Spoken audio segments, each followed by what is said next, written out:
What's going on today, and welcome to the Post-Podium Podcast. Today we are talking about whether or not there is actually a ceiling for athletic quarterbacks. Let's get it going. Hey, this ain't a drill. Only time I plan is on the field. And when I'm on the field, no, I got mad skills. And you know we about to eat this a fast meal. Y'all gotta pay for this heat like a gas bill. We keep on coming back, so yeah, they mad still. Everyone sick, make them pay with some bad bills. Red, white, and blue like Superman, so you know we eating at the Super Bowl. Kill the competition, set up the funeral. Josh Allen catching all the shots you go for. We callin' blitz. Ready to start, we ain't calling no quits. I'm the #1 draft pick. A lot of y'all talk, but I ain't hearing it. Only listen to Keyshawn and niggas talk about the Bills. Dominating on the field. All our players got them skills. Buffalo don't make a kill when we talk about the Bills. Dominating on the field, and our players got them skills. Buffalo won't make a kill. And we are back. Welcome to the Post-Podium Podcast, home of the all truth, no sodium takes. I am your co-host, Aramis. And I'm Officer Diane. Just for the keys. How y'all doing? We're just going to start every show like this? I got to do something strange. Who would I be if I wasn't strange? No, you're right. No problem at all. Let's start off how we've been starting off. I kind of like that. Like, how was your weekend, bro? How was your week? Fast. We've been away since Monday. I got tore through. Tore through? I got probably like 14 mosquito bites on me right now. I mean, I'm sure somebody in the chat didn't say a pause already. Nah, Junie's had to go get a yoo-hoo. He's okay. A yoo-hoo? Yoo-hoo. Have you seen a yoo-hoo in stores lately? Nah. Right. Not since I've been lactose intolerant. Oh, God. You like, I'm not looking at anything that says milk. You know what I really hate, though, about milk? What's that? Like, I hope somebody that's watching this show works for UB. Because you know how, every team has a sponsor for downs and touchdowns and zones. And you know what UB's third down sponsor is? Intense Milk. Intense Milk is good. But you can't be a football team when Intense Milk is your... Intense Milk third down. No, that doesn't sound good. I need something hard hitting. It's intense. I need something hard hitting. Milk. What's more hard hitting than intense? What's more low hitting than milk? So you saying it's an oxymoron? Dude, this is not the 90s and 80s. We just supposed to eat Hulkamania vitamins and get your muscles strong, brother. No, we need something. We need something heavy. What do race car drivers drink when they win the Daytona 500? Milk. I know. It's intense. They be driving. It's intense. If I see when I see Vontez Perfect, when I see Perfect and all them when they were on the field drinking milk between drive, now I'm with it. But until that day, we need some little more hard, some milk. I think you need to calm down. Intense. I'm intense. Also, you know what messed me up today? Rodents, squirrels. They're weird. Squirrels? Squirrels are very weird. There was one sitting on the porch of my building, right? Okay. Come outside. He sees me. He runs away and hides perfectly. I walk way away from him. Okay. He sees me and runs in my direction to get away from me. Sees me, freaks out, goes to the corner of the building, and then he stands up and is like, commando pose. I'm like, we got commando squirrels? He's like looking around the corner like, I'm over here. And he looking that way around the corner like, I wish I could have taken a picture. I really do. But my weekend, I got all my fingers, got all my toes. Okay. I put on a lot on that grill. I was having a ball. Me and Mom was outside chilling. And yes, I wasn't on Beans Island. I was on Mama Island. But I had probably 2 hurricanes, the 25s. I had a backpack full of 12 count Labatt ices. Oh, I was chefing it up out there. I was getting my drink on. We were talking. It was a good time. It was a very good time. How about you? What did you cook? I had chicken legs. I had chicken legs. I had chicken thighs. I had bratwurst. I had sausages. I had ham. I had hot dogs. I had beef sausage. I made baked beans. It was. I didn't do hamburgers because I was worried it was going to rain. And Mom, she don't really get up, so I had to mitigate the time I had to get on grill versus what time I was actually going to have one, and it held up. So I could have did them, but no, I put on pretty nicely. It was probably about $250 worth of meats on the grill. Yeah. Wow. Yeah, we did it up. Wow. Yeah, I was just curious because I know like when somebody said you had the smoker out and I looked at the picture, I'm like, that's a small grill. Like how much? It's a grill. It's really not even small. It's not that small. Really? Yeah. or maybe because I'm used to really small, you got to come up with it easy. It's a hibachi when you're little. So it was like the standard size circular charcoal, right? Yeah. I don't know how to do gas. I can't do. Really? I don't know how to do gas. So I don't want to know how to do gas. Like mine is gas, so I gotta go get the tank, and I don't do charcoal.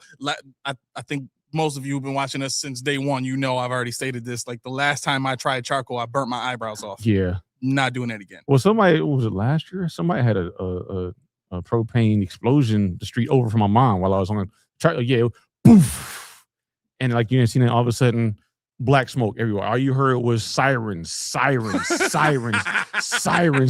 Like, yo, I'm like, somebody must have lost their life in that. No, they didn't. But I'm like, it was smoke, the whole sky. It was crazy. Wow. And it was funny because T started to laugh. And then when you saw the smoke, because I was like, yo. And Ken's like, oh no. He runs in the house like, where you going? It's over there for one. You don't see any plane. If it was going to get you, it was not going to get you. So relax, little dude, relax. So like, how long were you cooking? Like, how's your charcoal maintenance like skills, right? Because you can't just throw the charcoal in there, spray a little bit and then light it up. Like it's not gonna stay lit. No. You got to keep. So how long? What you got to do is what you got to do is. Oh, okay, come on with it. Just make yourself a pyramid on one side. And you pyramid it, you stack it. Okay. With the lighter fluid, let it sit for a minute. Okay. Just chill. Don't do nothing. Have yourself a beer. Okay. Then you get to look. Put it in there, moderate flame, and spread slowly. Once you get those charcoals nice and gray, you throw another layer on there and just let it happen.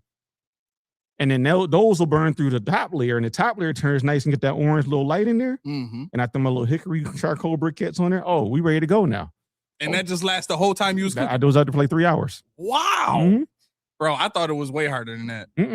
That sounds manageable. Yeah, it's easy. We should do it one day. Let's do it. I'm down. All right. You want to do a roll call real quick, or what you want to do? Yeah, let's do roll call real quick. We got in here. Then we're going to get back into it.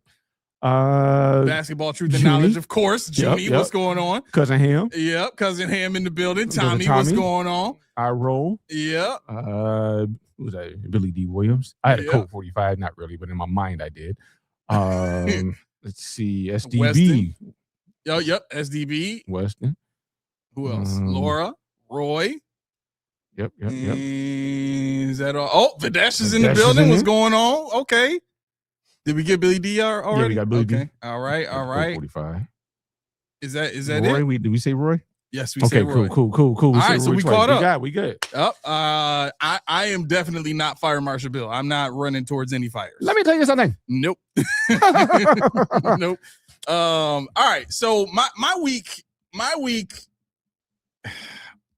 it's really funny because I was having a rough time this week. It was a very hot week, but I was in my car most of the time. We didn't turn the AC on in the house until like day 3 of the heat wave. I had just had enough. I'm just like, I couldn't even sleep the first 2 days. You know what I'm saying? So it was kind of rough.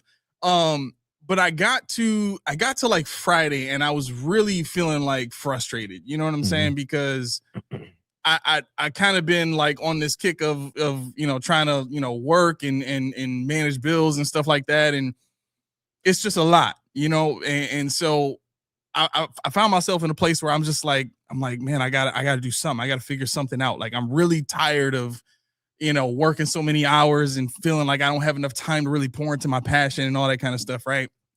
And so the craziest thing happened. Cause literally last night I was like, it was like at the height of I was at the height of my frustration. And I woke up this morning and I realized, oh yeah, there you go. Let there be light. Brighten this up a little bit. I realized, let me just focus on what I can control right now, right? So I went to the computer, and I talk to ChatGPT from time to time, and we have some conversations, and just kind of having a little back and forth about Josh Allen's impact on the team and all that kind of stuff, and one thing led to another, and all of a sudden I find myself like doing some coding and doing a bunch of things, building this what's going to be an amazing analytics engine for the show, like specifically for us in here at Post-Podium Podcast.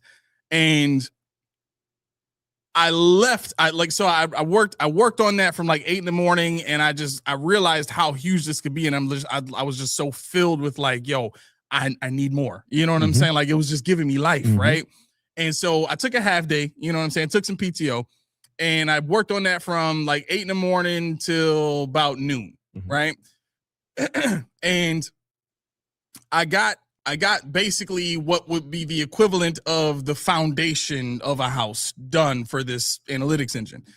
And I left all of that work feeling like totally rejuvenated, feeling like just on top of the world. Like I'm so excited. I'm this.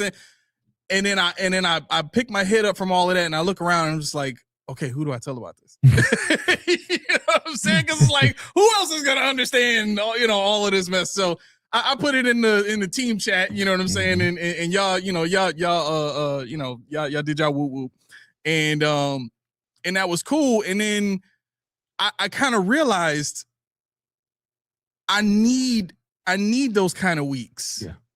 You know what I'm saying? Like I need those moments because of the type of person that I am. Like I get in those moments and I have a mentality to figure out, like find my way out of that, work my way, find a solution. Like I don't just sit there. Like I'm not Sean McDermott and just going to sit there playing the same defense the whole time. Like I'm going to find a way. I'm going to switch it up. I'm going to do something. I'm going to play some 3-3-5. I'm going to do something. Pew, pew. Yeah. Straightman shot. McDermott, like, what I do now? It ain't gonna take Bobby Babbitt being in there for me to figure out a 3-3-5. McDermott's like, I thought these guys were cool. Like you ain't watched the last couple of years, sir. No, Sean McDermott still got the dials on his TV. He's still clicking all the way to 18. The Panasonic. You got to turn the volume all the way down a little now, but it's up here. Tracking and everything right on the little dial. Right. Laura, like how McDermott taking shots. I didn't think it was possible. I didn't think it was possible. It is what it is. Where did my mouse go? I was about to change it to the thing, but what happened to it? There we go. Okay, we got to put this thing on here. Yeah. You should be. You're in a little dot, but we'll see what happens. Oh, yeah, you're there. Right. Okay, perfect. All right, we can take that off. You taking shots all 26. Yeah, no, but no, I 1 million. I think that's why I like what I do in the daytime because that's my job, figuring stuff out and building stuff to help me figure stuff out. So, they kind of say, Key, we need you to run this report. Do you now? Oh, you do it you did the long way. I got the smart way. Just give me a second. How'd you do this, Key? Don't worry about it. It was tough. Arduous. Yeah. Arduous. Right. I just hit that reload button and pow. Arduous work. Like, wow, this is amazing. Not really, but fine. What's up, Lindsay? Yeah, Lindsay. No, long time no see. Wait.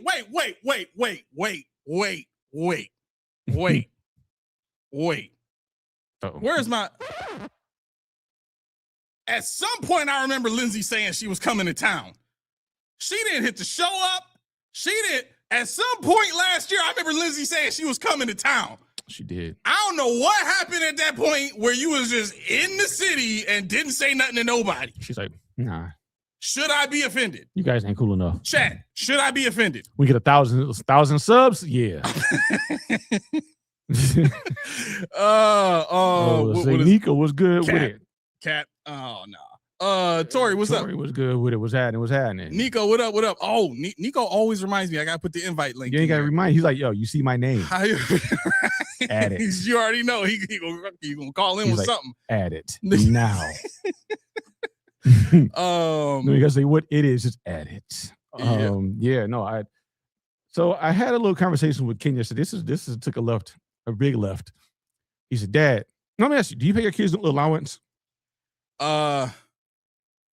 I did at one point, but they still kept giving me a hard time about it. You know what I'm saying? So I was just like, y'all ain't gonna keep up y'all into the deal. I ain't doing it. Ken don't have he let the guinea pig starve. They parched.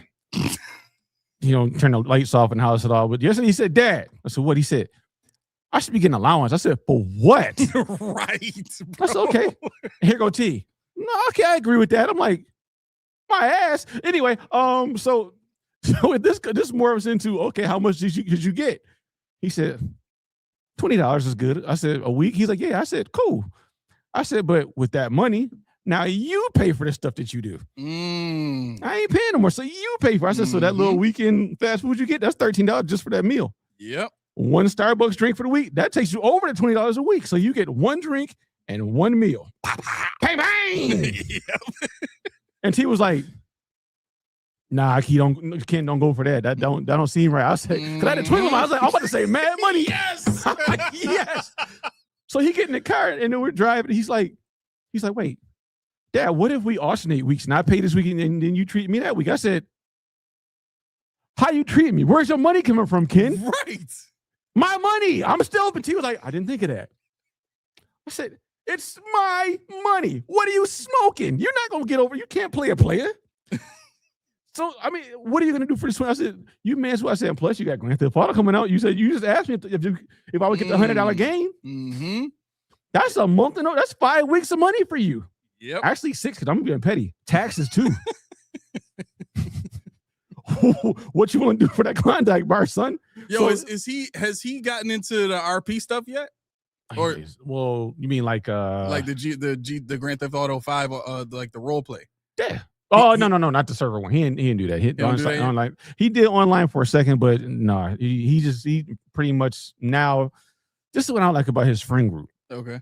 Now that he's got this friend group, they like dumb his gaming down. They all play Roblox all the time. Before he was with them, he played Call of Duties by him. So he beat them. He came out and said, Dad, when are you gonna play Call of Duty 3? I beat that like last year. You bought it for you. I'm like, I don't want to play no more again. You already beat it. I don't want to play it. You already told me soap died. I don't care anymore. He was crying. He like, Dad, soap died. I'm like, damn it. I don't want to play now. I'm over with. Like, forget this. I mean, if my children had not gotten me into Roblox, I probably might be with you. I'm so serious, bro. No. Like, it's not bad. Like, it depends on how you do it, right? So me, Allie and Ray and Junie. Now we got Junie into it. We play this game called Rivals on Roblox. Okay. And it's basically like it's just like Call of Duty, except you use your own created character and you have access to, like throwable stuff. You got your melee items, you got your sidearm and your main weapon, right? And it's the same exact thing, but it's just in Roblox form. It's the kid version. Little square turn around. Bang, bang. Kid like, wait, guys, wait. I got to pull up my Glock. I got to put my Glock out. Oh no. I said, oh no, he's out of ammo, T. Yeah. Oh no, I'm cooked. I'm like, yeah, you shouldn't have did that. Yeah, but I mean, I'm not gonna lie. They did get me into like the Be a Lucky Block and the If you say Strongest Battleground, I'll walk out of here right now. The what? Strongest Battlegrounds, I'll walk out. What is that? It's like just a big what do you call it? Bedlam, where it's like a environment where everybody gets in there and they just start punching and kicking each other until the dude explodes and then they come back together. They do. So yeah, I mean, well, yeah, no, Roblox. Yeah, we know Roblox. Trust me, we know. And Ken's very well aware. He knows not to talk to people. Yeah. No, we set up private servers. Private servers. Yeah, he has that. Yeah. He has one of those, and he has a little laptop over here. And I'm like, TV or laptop? And he's like, I need both, Dad. I got a program while I'm playing. Oh, I'm gonna watch this. Program while he's playing? Yeah, because in the server you got to program certain environments, certain things. Yeah. He's like, don't like that. Okay, see how it changed that? See, I'm like, close your door. I'm out of here. But yeah, I mean, that's the thing. With regards to the predators and stuff like that. Yeah, they're predators. I don't like playing online. I just don't like hearing people talk. That's the thing with me. Like when you playing 2K and so like, I'm gonna do the N-word. I'm like, dude, you wouldn't do nothing you say on Call of Duty in real life. So shut up. Right. You wouldn't be doing this on Grand Theft Auto in real life. So shut up. Right. I don't need to hear that. So at first I used to mute the thing for Ken so he couldn't hear them talking because somebody called him a scrub on something. They called him a bum, and I'm like, I wonder what they would say if they knew they got blown up by a 5-year-old. Because this is a grown person, man. You little. I'm like, yeah, he's 5 also. He just took you to town. Yep. I'm gonna let that be though. Yep. But yeah, no, that was Ken, and boy with his money. And then he went to 7 Brew. Him and T went to Seven Brew, and he was like, "How are we gonna reconcile?" That's where the money came from, because he said, "I want a drink," and she said, "Well, you gonna pay for it?" He said, "Well, what?" She said, "Your money." He goes in this thing, and he's like, "Okay, cool. How much do I need?" So we go to the thing, and he's in the back holding the cash in his hand the whole time. Don't even put it in his pocket, just holding it, just in the back, looking out the window. Cute kid. I ain't gonna lie to you. And I'm like, "Why don't you put your money in your pocket? Don't let nobody know you got money on you." Yep. He's like, "I have deep pockets." So we go to the place.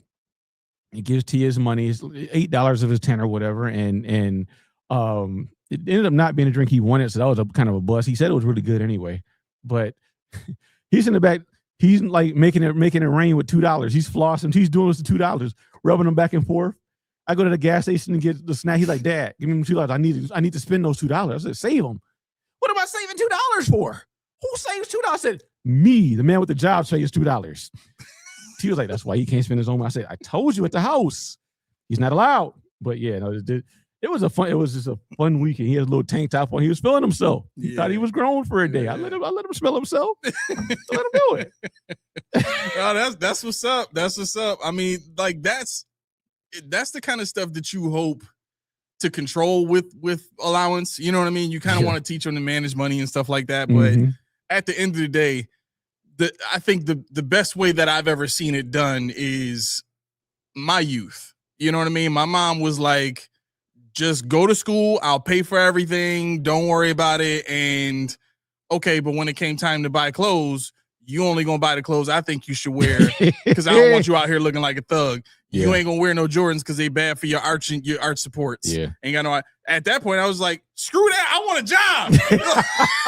I completely flipped my whole idea of taking advantage of the system. Like, no, I want to work. Damn it! I want my own. My mom pawned me into oblivion. I was going to Ames, Hills, Kmart. That was it. Yeah. I was like, "Hey, it can't get no better than this, I guess." The people you didn't care. Of course, you I did care. They was making fun of me all the time. Oh, really? Oh, yes. And I'm 6 feet tall with these cotton warm-up pants that don't touch my shoes. I'm chunkier, so I got what they call, I'm caked up. I'm like, yo, I can't win. And I got a homemade haircut. My mom won't give me an edge because she said my line was cute. I got this thing going on. Yeah, I can't win. Wow. So the first thing I bought when I got older, I had a pair of blue Timbs. My first pair of Timbs when I was 19 years old. Blue Timbs. I said, "Thank you. I finally arrived." Finally. And yeah, so I cared. But see, my wit and my humor got me out of a lot of jumpings, because they used to call me Bushwick Bill because I had the afro, but I had Wow. They made funny. Payless was if you were sweet. I had Pickway, son. And then my mom's gonna come in. Right, yeah. My mom gonna come on when I call her tonight. That didn't happen. I'm like, "Mom, come on now. You lived it with me." She always critiques my stories. That's not how it went. That's exactly how it went. Mm-hmm. Exactly. Yep. That's how it went. Yep. Who's that? Thank God I got big feet. What is? Oh, wait, what? Wait, somebody. Oh, big shocker. Thank God I got big feet because I can. Nope. Yeah. If you up in that like 13 to 16 range like that, that's even worse. It's hard as a kid to find anything that's gonna fit you. You know what I'm saying? Like in high school. I mean, I shouldn't say as a kid, because as a kid you can wear regular people sizes, but you start getting into them teenage years and you up there in the 13s already. Nah, it would have been Spalding's. Yeah, and there wasn't even no outlet stores back then that you can go to find like some Nikes from the NBA or something like that, like the hand-me-downs from shoe sizes that the big and tall stores couldn't. You know what I'm saying? Like you was just stuck. My mom bought me a pair of Clarence Ken Griffey Juniors. They're probably 2 years old. I couldn't wear them she said I couldn't wear them until after my birthday. Man, I wore them jokers around the house every day. I went home, took my buddies off, laid some suckers up, strapped them, and I was walking out, sitting on the couch like, I'm going to kill them with these. I can't wait for a month. They gonna see these. Oh my gosh. Sam said, I just got addicted to DayZ best game ever. That's a PC game, right? Is that a PC game? Sam, is that a PC game? Let me know in the chat. East Bay was towards the tail end, yeah. Yeah, East Bay was big in K-Swiss. I had a bunch of K-Swisses back in the day. Man, that was like the only decent looking shoe that I could get to match the clothes that my mom, because I would go to like Walmart and JCPenney and get like khakis You know, the sweater vest back in the day with the button up under that joint. What you know about corduroys, though? I had some corduroys now. Rubber. Nah, mine wasn't that tight. No, it's not about being tight. My thighs touch. I told you I was pleasantly plump. So everybody knew you gonna start a fire, and then you patch them up in there. Yeah, okay, I'm telling too much. My man Nico said I had 4 stripe Adidas from back in the day from Payless. That's what we called them. I was like, yo, something wrong with those, but those look close. They're close. I don't know where I got these from. I had some 3-stripe Adidas, but they look so. And it was one of my peoples that said this too. I was so hurt when they said this, because I came out with the cleanest fit on. I had the khakis, I had the dark blue, diamond design sweater vest with the, you know what I'm saying? I thought I was doing it with these all white Adidas and the stripes on the side was like a navy blue, right? Yeah. But they wasn't like the shell toe design. They was like, they just, you know what I'm saying? It was plain, very plain looking, right? And I walked a couple houses down. Why my man go, this man got socks on with stripes on the side? You like, I wanted to take them off right then and there, bro. I was so hurt. You know what's funny about when you were telling the story, I was thinking about, I'm gonna get you sucker. I know you don't know the scene, but you probably do. There's a scene where Antonio Fargas, it's a parody of blaxploitation movies. So Antonio Fargas is the known pimp from those movies back. Man, I don't know nothing but word on that dude. So he comes out of jail, and I'm gonna get you sucking after 20-year bid or whatever, 89. So he went in like 69, we'll say. He comes out, he gets his fish platform shoes, he got his suit, the big hat, over exaggerated, and he coming down the stair, he just pimping like that, right? But this is 89, 90 now, so don't nobody dress like he don't know that because he just got out that day. He walked out, thought he was it. Okay. And they clowning him as he walked down the stairs. Like as he hits every step, you see his confidence start to diminish more and more until he gets to the bottom stairs. He starts to run because everybody's laughing. Look at this cat's shoes. He trips, the joint cracks, the fish is dead in the shoe. And like he's not hobbling on one long foot. It's hilarious because when you go out there, you think, no, this is it. This is gonna kill him dead. Yeah. And then somebody like, what's wrong with your fit, dog? Yo, your fit is off. I mean, you was good for your ankles up, but the kicks, and you just got them out the box. You just lined them up. You like, yo, they ain't never seen none of these. They're like, you right, and I never want to see them again. That was the last day that I think I bought anything other than a Nike or a Jordan. I'm so serious, bro. Like that, it just scarred me for life. Like I never did Adidas again after that. Never again. Kmart tracks. I don't even know what that is. Yeah. Well, that's Kmart shoes. You had. Oh, I know what the Kmart tracks are. I know what those are. Yeah, Kids corduroy jacket with the elbow. Yeah. At least I didn't have a jacket, but I had. My mom used to wear me like with the brown corduroy pants and the green tank, the green turtleneck with the. Yeah. Like I want to wear a turtleneck now that I got a little bit of something here. I want to wear a turtleneck now. I want somebody to be afraid of me. Everything's too baggy. No. Speaking of which, you spend so much time in the gym, you should be scared. I want to wear this. No. So I'm on Facebook, and this is the last thing I about clothes. So don't unsubscribe or turn this off. This is funny. How would you feel if I came in here one day with a pair of judo shorts? A pair of what? Judo. I call them shants. So basically, these are short pants, but they would come just below my calf. Okay. So they're gonna go from my hip all the way down to just below my calf, and I'm 6'6". Mm-hmm. So it looks like I got some loose fitting capris on. Would you make fun of me? Because I saw these on king size. This is what I shop at because big and tall online. Mm-hmm. And I was like, oh, sweet. Aren't those just regular shorts from the 90s? No, because those were the and one style. Yeah. No, these are like The Last Dragons. Where I'm about to be like some Bushido Blade type stuff. Yeah, like Bruce Leroy level stuff. No. Am I the master type stuff? No. So I'm not doing that. But they were sold out for anything from XL to 5XL. I'm like to myself, who wears a 5X tall? Because 5X big, I can see that, but 5X tall, how tall you have to be? Because I wear a 2X tall. So, the waist is a little bit, I would think if you were rotund, you would venture over to the other side, the big side, maybe. Mm. But I don't want to, if I start seeing people with these pants on because they're sold out. I'm not doing it. I will be like, I missed the boat. Yep. I missed the boat. Proudly, too. Yeah. Proudly. Have super short shins. Not doing it. Shins. Okay, Sam said it's on console. I'm on Xbox, bro. I played 10 hours a day over the weekend break. So I'm not gonna lie. Like I saw DayZ after I started playing this game called Vane, which is it like so it's in the they released like an early stage version that they keep updating. I'm not looking none of this up right now. And it's like I really like the game, but I'm kind of waiting until they make it controller friendly because like you don't like hitting the S button and do stuff and W to do all that carpal tunnel stuff. I ain't trying to do all that. No. So I'm just waiting until they said it's coming, but I think DayZ might be a little bit more aggressive in its gunplay. Like Vane is more like straight up looter survival, but it's survival from the standpoint of like, can you sustain yourself?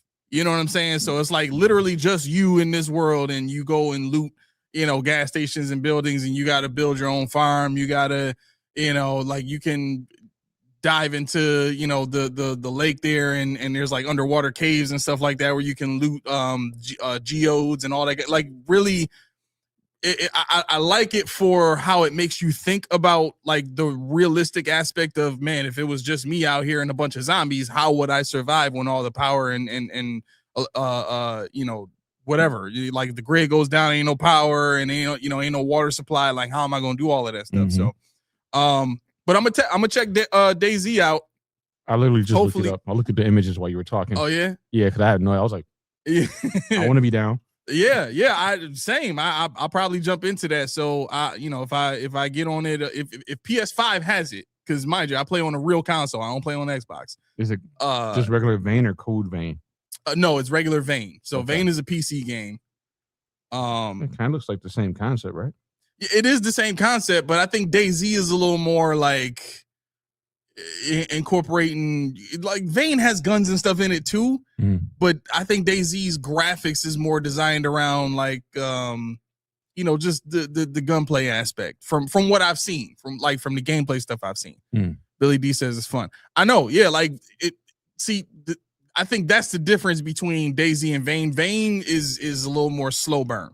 Like you might like Vane better because you like slow burn stuff. I do like slow burn stuff. Yeah. So like I think me and you would have a grand time on Vane, whereas DayZ is a little more like, like some of the other, like Division in a sense, just with more zombie style. You know what I'm saying? And it could just be me. I could be wrong in that whole approach, or assessment rather.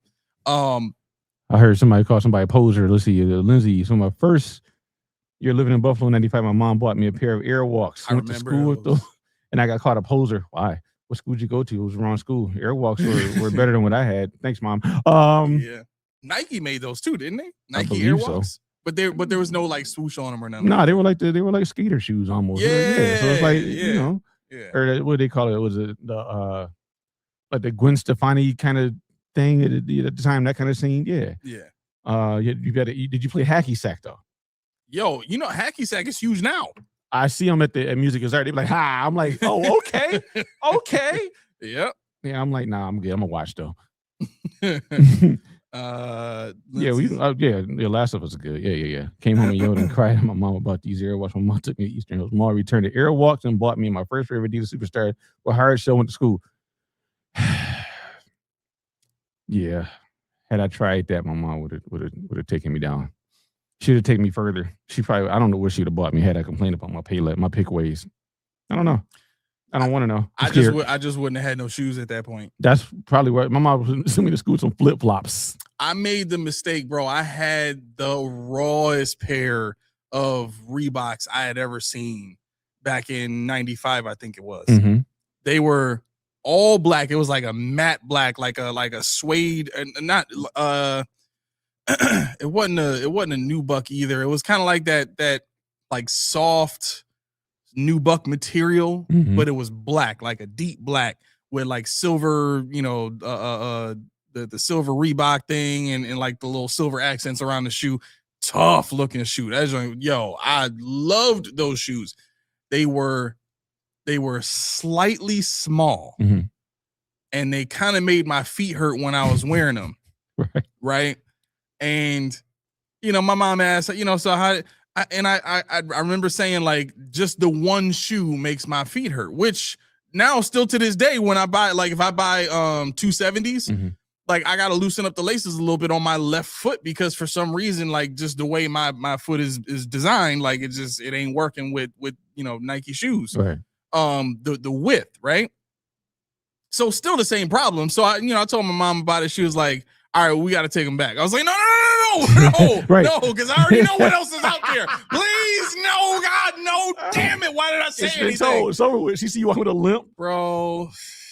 Like, why are your toes hammered? What's going on with this? I wore them joints to school one day, and the very next day I was coming in with some British Knights, and people was like, yo, what are those? It's like, yo, you don't watch Nickelodeon, son? British Knights, they gave him one everything. Double Dare. They gave him one Olmecs Temple. British Knights is like the national shoe of Nickelodeon. It was, especially on what was that? The Legend of the Hidden Temple or whatever. Hidden Temple, Olmec, yep. Them voices all over. British Knights everywhere. I forgot the video game show, but I remember every time you won, you got the British Knights. Nostalgia, everybody. Yeah, showing our age all the time. My mouse. Dang, I just took the whole screen down and everything. I want to say, are we still there? Can you still hear us? Oh, jeez. I closed out the whole program. Okay. Where is it at? And now we're highlighted. That's what's up. Sam says, well, DayZ is epic. The Vane video reminds me of GTA with the graphics. Yeah, I like that. Again, the intricacies of Vane are extensive. Like you literally have to learn recipes. I started off as a thief, so you get lock picks. You have to learn how to pick locks. Like they have jails with like actual, like you have to go to the little booth and hit the button to open the big concrete wall or whatever it is to get in the jail and all that kind of stuff. Like it is super like you have to learn mechanic skills. If your car breaks down, you can take parts from other cars to fix your car. You have to get gas to you know what I'm saying? Like it's crazy. It is crazy. That game is crazy. Adiadors. I don't even know what that is. What are those, No Bones? What are those? Yeah. So all right. So yeah. So did you listen to the Isaiah McKenzie on TD? I wanted to. I didn't get to hear that yet. So how did it go? What happened? It wasn't bad. I got a couple of highlights here. Let's see what we have. Let's see. It. So he really liked the Joe Brady hire. He said he believes Brady can do it. He mentioned his LSU days in the national championship with Burrow and all them. He said that we had turnovers and we had to catch that wasn't a catch. That was a catch. He said it's a gray area for him. He said so with all that stuff, it's encouraging. He feels like we have a good defense. We have a good offensive skill set, and he kept going back and forth and talking about what Josh did with his crew, before Steph Diggs came, when it was him, and he listed out a couple of guys, but then he said when Diggs came, when Gabe came, and then you saw the emergence of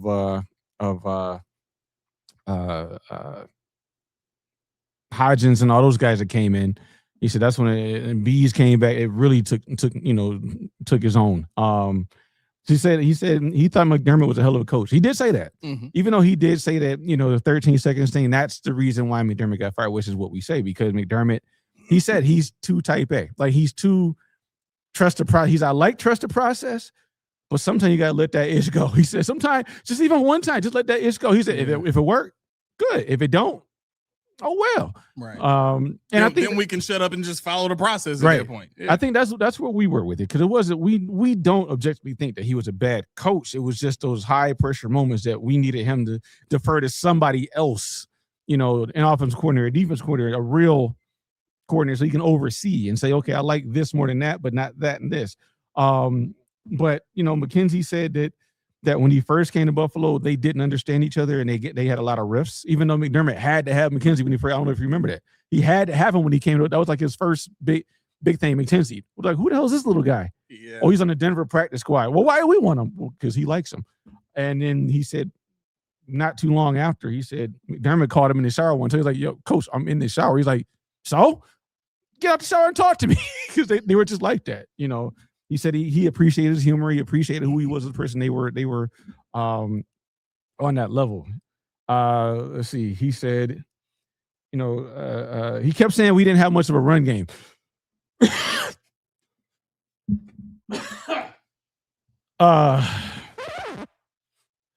And he also mentioned that he went to said running back's wedding and didn't buy a gift. He said, why would I buy a gift? He said the wedding was like $500,000. He said, they don't need no money. I just went. He said, I ain't even supposed to buy him something. But yeah, no, I said that when I heard it, I thought about Tommy right away. Just because he was talking about I'm like, dang, dude, he just pouring the gasoline on there. But no, I mean, he said something I thought that Dorothy need to listen to too, because he said if you watch the playoff games, he said everybody was flourishing until we got to the playoffs and everybody was doubling digs.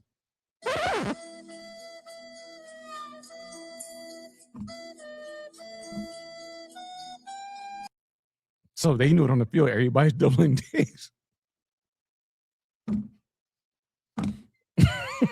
But everybody else is saying that it's not happening and it's just digs being swallowed up. Pause.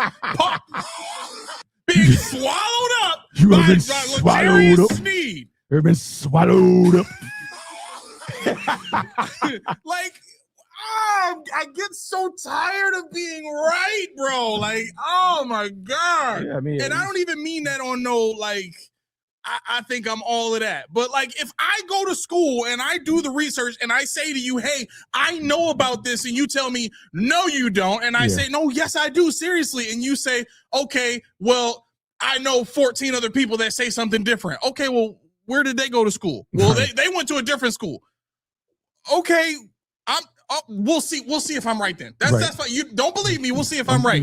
It is what it is. But then if it turns out that I'm right, you should believe the rest of what I say from that point on. No, at least listen. Right, to some degree. Like again, I'm not saying let me give you financial advice. Right, I ain't doing that. I know my limits.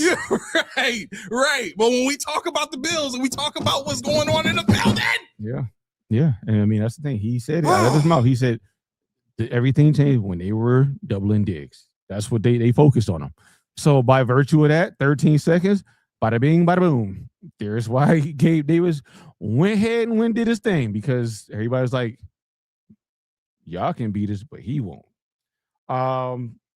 He also said he talked a lot about getting married at 7:30, but he also said that the key to getting adult affection is to watch Love Island. He said, I didn't know that it would make this so much easier. He said, dude, I hated season show 1, but I saw what it begot, and I'm trying to have a second kid. I'm on show 15 right now. That's what he said. I'm on show 15. I'm like, he said, I didn't know that was going to make it so much easier for me. I'm like, okay. Easier how? I guess his wife was open when he watched Love Island with him. I guess. That's their love language, I guess. Whatever works for Isaiah. Hey, you like it, I love it. I haven't watched Love Island yet, but is it just a point of relatability, like having something to talk to the girls about? Maybe, but I guess his lady gets off on it. So, so he was talking about just specifically with his girl. His girl. Yeah, he said, I got to go watch Love Island because I'm trying to have a second kid. I was like, what? But it was funny because if you watch the interview, like he talked about why he got suspended in Indianapolis. He talked about, all the stuff like that. It was interesting because he has a personality, but he doesn't have the personality you think he would have by what you heard about him in Buffalo. So he was kind of a quiet dude on the podcast. Like he answered questions. McKenzie? Yeah, he thought about he was thoughtful in his answers. Wasn't over the top funny, wasn't over the top humorous, wasn't over the top like slapstick. He even went to talking about being depressed from 20 after he got hurt in India, and that was it. He said when that happened, I knew I was 31. That was it.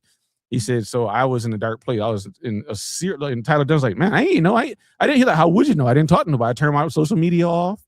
He said I was locking myself in rooms for 24 hours a day. He said I had to go to California and what do you call it? And check into a mental place. He said I had to because it was too much.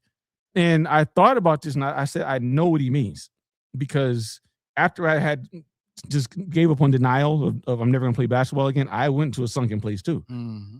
And, it's one thing to not do it anymore, but it's another thing for something to tell you can't do something anymore. Yep. It's something to tell you that something you actually love, something you actually enjoy, something that actually means or brings great value to you is taken away and you're not ready yet.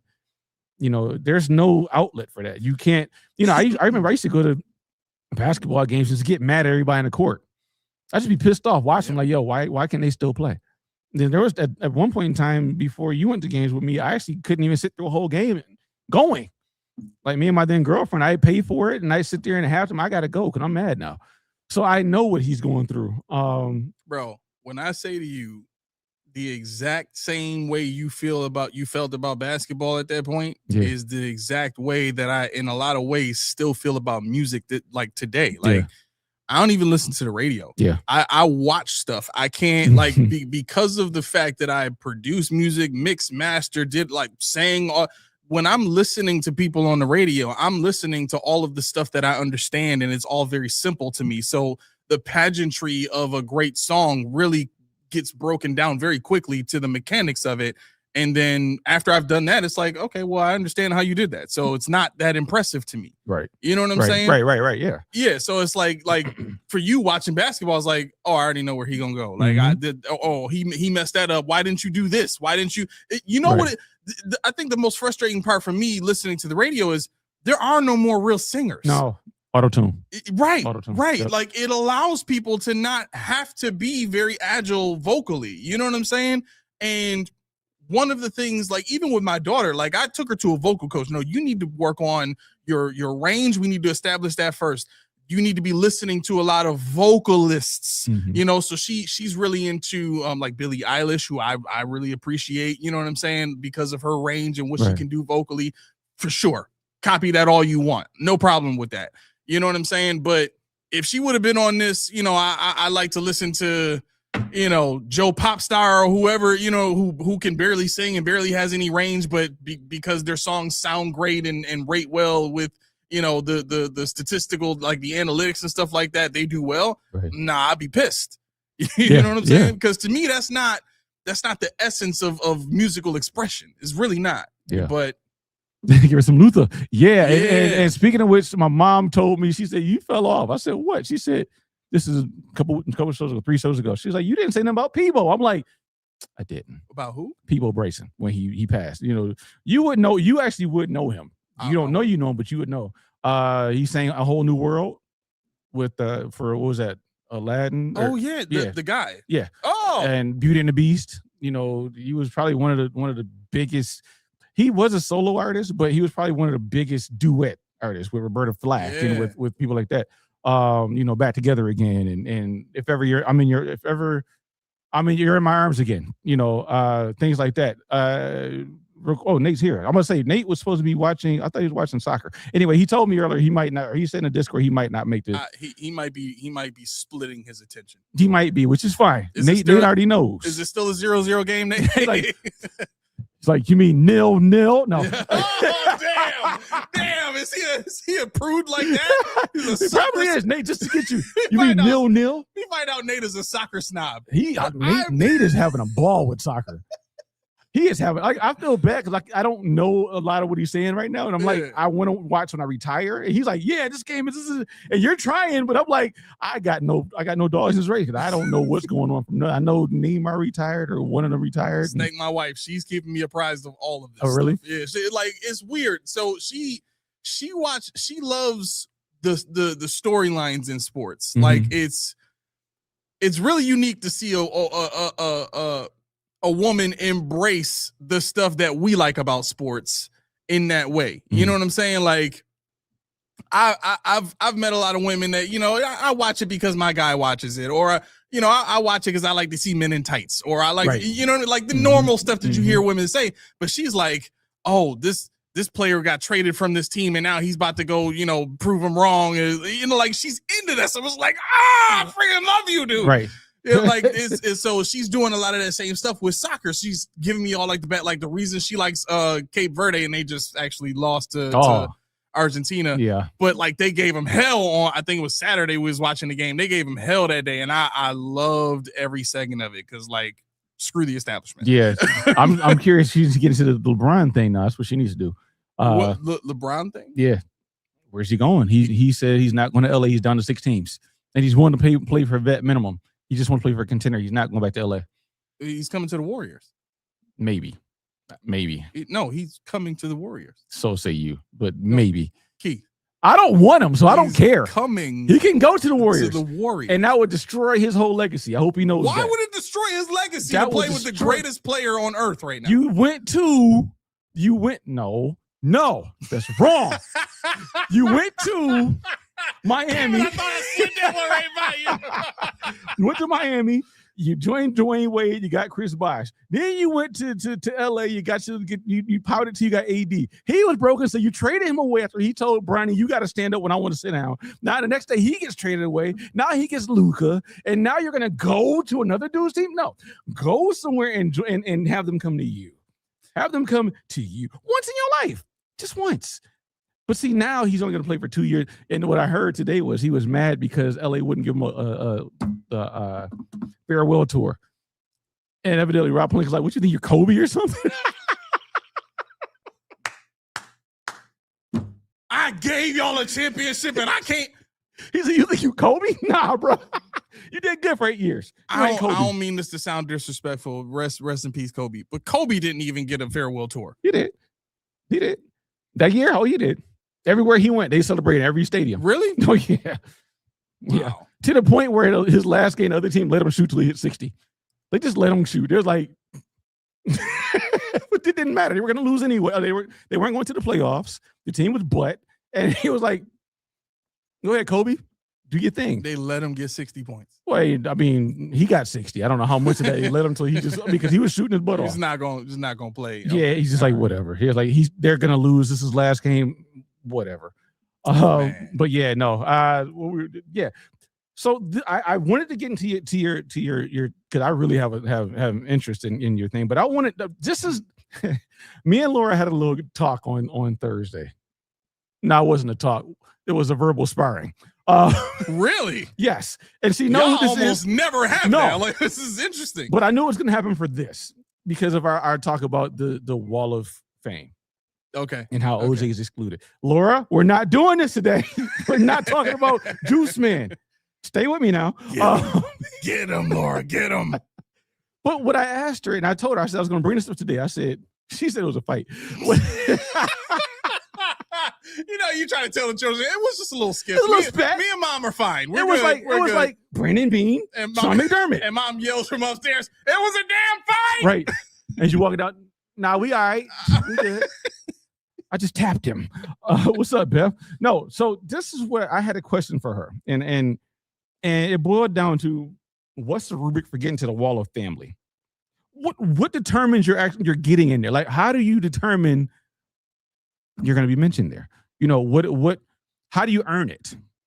That's my biggest question. How do you earn getting into this wall? We've already excluded, Cornelius Bennett, OJ Simpson. I don't like where that's going. That's finna make me mad. But really though, like, but no, I'm not saying to make you mad as much. I know. Family circle, yeah, the Wall of Circle family, Golden Circle, if you will, if you guys are old enough to remember that place. And by the way, when I was talking about the Payless stuff, Mom couldn't do nothing but send me laughing faces. So I win. Yes. But no, I mean, like I said, I don't want to keep it to 20 minutes or so of the conversation is, but for me, when we talked to her, I said, what exactly is it? I said that this is what I like in the conversation too. You ever, and Laura's gonna hate me for this, and I'm glad because she can't talk. She won't come on the show and say anything and rebut it, so she'll have to type. And by the time she finishes, we're gonna be out of here. But you ever seen those videos on YouTube or Facebook or Instagram where like it's like a little chihuahua showing his teeth, and it's a big German Shepherd outside the glass door. Chihuahua's going ham on it, just growling and barking and ready to get at it. Owner comes slides a sliding door open, and the little dog just like, what the hell you do that for? Why? So see, Laura was like, I'm mean. I'm like, no, you're not. No, you're not. It's like I can get there. I said, no, you can't. No, you can't. So we're going back and forth about this in Laura's moral oral. So I get it. I understand where she's coming from. Moral oral. And anybody that watched Gumby knows what that is. Yeah. But that show was hard to watch. Yeah. Show was that's one of those things you used to watch when you're a kid, but then the rewatch, it sucks. Like watching the Smurfs. Try that. Try watching the Smurfs now. It's fuzzy, it's corny, it's old, and it sucks. But back when I was a kid, I still like the Snorks. That's different though. The Snorks is different. From the Smurf, you're right. Yeah, the Snorks is different. Snorks is a little more active. Yeah, they get active out there. The Smurfs are just trying to build their community and leave Gargamel over there. But but I mean, and they all trying to get Smurfette. They trying to get Smurfette. Got Pimp Pop over here. He got the red outfit on. Yep. I mean, he was shining and glistening with his little gray beard. But when we were talking about, I said, and she said, honestly, I don't even know. Yeah, there you go. Like, honestly, she's like, I don't even know what the criteria is to get into it. And I said, interesting. And not because she was stumped there, because I was stumped too. Like, I don't know. They tell you who's not going in, but now I got to go watch DeMar Hamlin in there. I got to go watch Kyle Williams. I got to go watch Fred Jack, the local heroes. Ryan Fitzpatrick. Fitzpatricks, Brian Mormons. And I'm like, okay, for us, cool. Mm-hmm. But when you're a visitor coming in, you're like, who the hell is this guy? Who's this dude? Well, I saw what happened to him on the field. Unfortunate, but why is he here? They must be really old players that play for the Bills. No, they were in the 2000s. In the 2000s. And I put something in the Discord, and this is where me and Laura really started. Fraggle Rock. Me and Laura really started to go after it because of what I put in Discord. It was Bob Goin went on the Graham and Ryder show, and he had this justification for OJ why he's on the wall. And I was like, all right, I'm gonna leave that alone. That's not really the crux of what I was getting at. But what I'm getting at is when you're 42 years old, you know why Bob Kalsu's on the wall? Mm-mm. Bob Kalsu was the first active NFL player to die in war.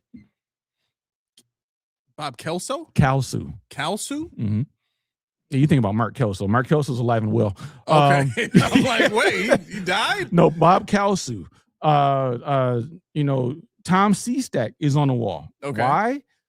Because they had one of the best defensive lines in the NFL history against the run, but there is there's a killer on the defensive line. So they can't recognize the whole defensive line because of that. So they put Seastack on the wall. Even though the guy, I forget his name, Duaney or something like that, his wife was found unalived in the pool. And okay. Parallels with OJ parallels with him and OJ, right? Okay. They say they did it. There's proof, supposedly, that he did it. His kids sued him for wrongful death because they believe he did it. Mm-hmm. So he can't go on the wall, but we put Tom Seastack up there because he was on the line with him. And he was in the second known one, I guess. But this is why I'm like, okay. But I said to Laura, I said, you know what? What about this idea? You might like this. Why does it have to be players? Why is it? It's the what is it? The circle of family. Mm-hmm. Why don't you make it the wall of family? Put great moments on the wall, like the 1980s when we beat the Dolphins finally. When we made it to the Super Bowl, the Fitzpatrick versus when we beat the Patriots. Have little buttons where you push and you hear Van Miller's voice. Have buttons where you push, you hear John Murphy. Have buttons you push, you hear the scream heard around the world. Yeah. Have buttons that show you what it felt like, in the 90s when we were doing big things. Have an exhibit where kids can run on the 40. Have it where you can touch the chairs that are left from Ralph Wilson, the rock pile, whatever the case may be. Have those artifacts there. Because that's how you pay homage to the circle. Because everybody said the circle is for you to show your kids and be proud. I'm hell proud to say, Ken, you were at Rich Stadium, Ralph Wilson, whatever, Highmark Stadium. You were there. You touched it. I didn't see the rock pile when it was a football stadium. Yeah. But I know what it looked like from the outside. And then my whole life I spent trying to find pictures of the inside of the stadium. And I'm like, this is dope. OJ played it. I'm sorry, Laura. That's not where I was going with this, but this is dope. there's history being made here. A team was founded here, and now you fast forward to Ralph Wilson Stadium, which you tell Ken, you're like, oh, he's like, well, what the hell is Rich Stadium? That's where you were. I thought it was Highmark. No, it was Rich Stadium because that's what that's who sponsored it when it first came about. Yep. And then the owner's name went on it, and then we went from there to Highmark and the transitions. Why do we have Buffaloes? This is a piece of our history.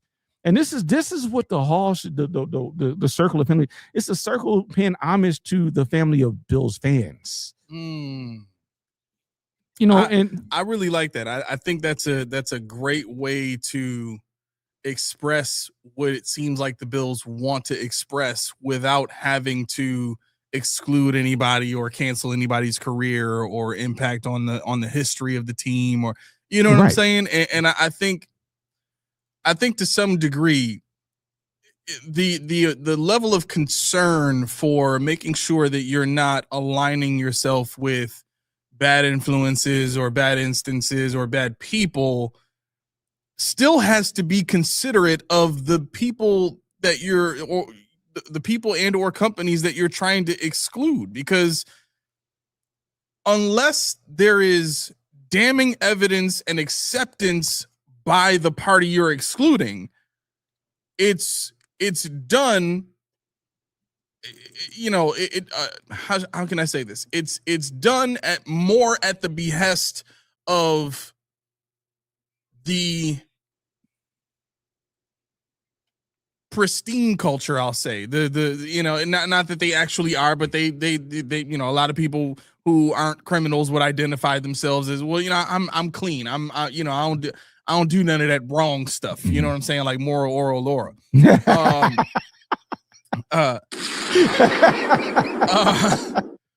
But again, in the instance of the defensive lineman that you mentioned, in the instance of O.J. Simpson, these are people who, if they were in the room when the team was deciding we're going to exclude you, it would be offensive. Mm-hmm.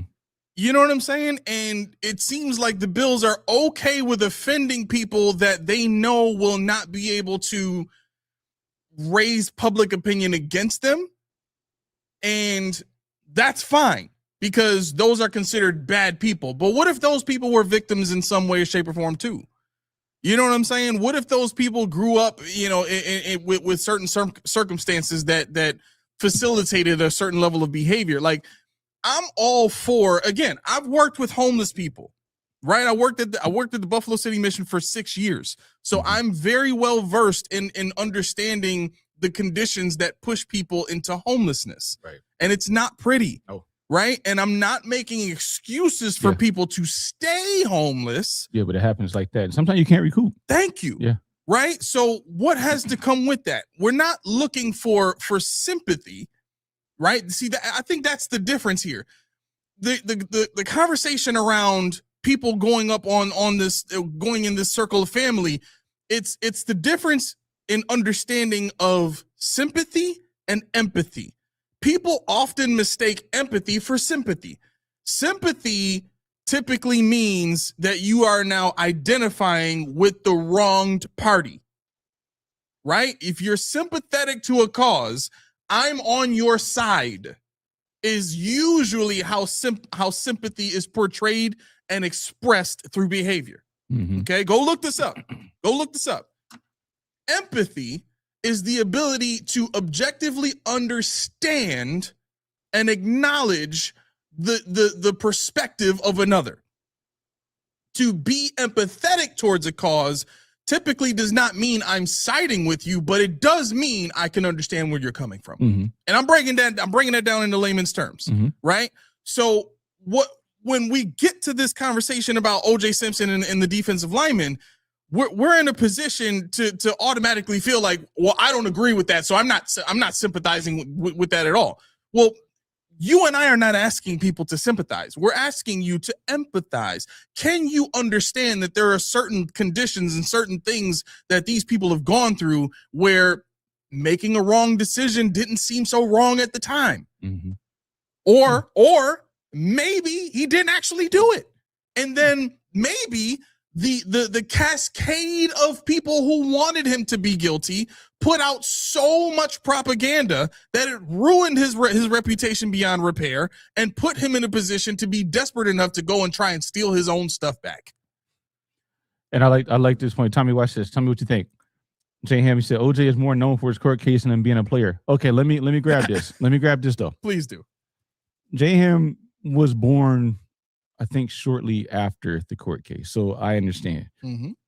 But let me ask you this: why is it that Ray Lewis, Ray Caruth, Jim Dunaway, who was the defensive line we were talking about from the Bills, why is it that nobody thinks about them in that vein? Because they're not all-time great football players in the league history. Yep. See, OJ, his reputation preceded him in that regard because everybody knew him as the juice. Everybody knew him as the football player, the epitome of running back. Before him, there was no OJ. You know, he was kind of like the Jordan of running back. You know, now you got APs, you got Dickersons, you got these big freaking Derrick Henrys. Yep. They're not running backs without OJ. Even Ray Lewis was in the class of Brian Urlachers and some of these other linebackers that were the Patrick Willises, yep. the Navarro Bowmans, like these freak athletes yep. that were great inspirators and inspirators, I think is the right word. Yep. So Ray Lewis would kind of fall into this big crowd, but like you said, OJ was in a class of his own. Yep. And Lord, no, I promise you held you into the bargain. I'm not going to turn this into an OJ thing, but I thought this was interesting because when we were talking, I did make this point, and I'm giving some of our conversation. I'm not going to say what she said, but I'm going to say kind of some of the ideas I had. Because for me, when we're talking about OJ, I don't care if his name's up there or not. It's whatever. I know who OJ is, and IYKYK. If you know, you know. Mm-hmm. Say less. But the thing is, the four names on the wall. When Ken's 16, 17, 18 years old. I think about Bruce. I think about Ralph. I think about Jim. I think about Thurman. There's no Andre. There's no Cornelius. There's no Daryl. There's no, whatever. No Tasker. No Metzelaars. None of that. So when Ken's like, we're sitting there and we're having some key wisers because he's of age at this time. Mm-hmm. He said, "Dang, Dad, I ain't know Jim Kelly was like that. He was the greatest Bills quarterback of all time." No. Well, I thought Josh was good. Yeah, that's the greatest quarterback of all time in Bills history. Huh. Well, who's Jim Kelly? The second best. Huh. So Thurman was the greatest of all time running back, right? No. Mm-mm. That's my man OJ. Well, why he ain't up there? Okay, Dad, who was better than Bruce? Nobody was better than Bruce. No. Okay, so why is he the greatest of all time, but those two aren't? Why is it that they're up there? So I'm sitting here like, how do I explain this to him? Because at some point, this is a conversation that has to be had because now if you're going to do the four names, these names are the ones that you guys say there's nobody equivalent. There's nobody better. And Dorothy, yes, I said at this point in time, there's nobody better than Josh as a Bills quarterback.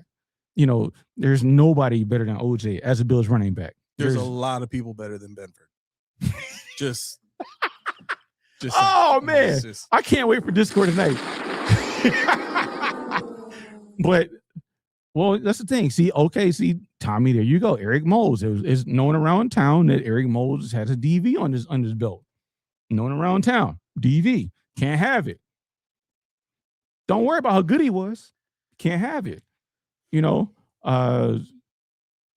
that's another thing. Laura said this because Steve just reminded me.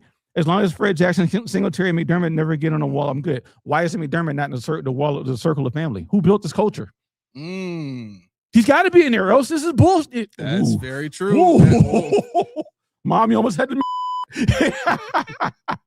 But this thing, like, it's. I just want to know what's going to happen with this because they're not going to blacklist the dude. Yeah. But you would think at some point when they start inducting people in, they got to come to Buffalo. Who's going to receive this?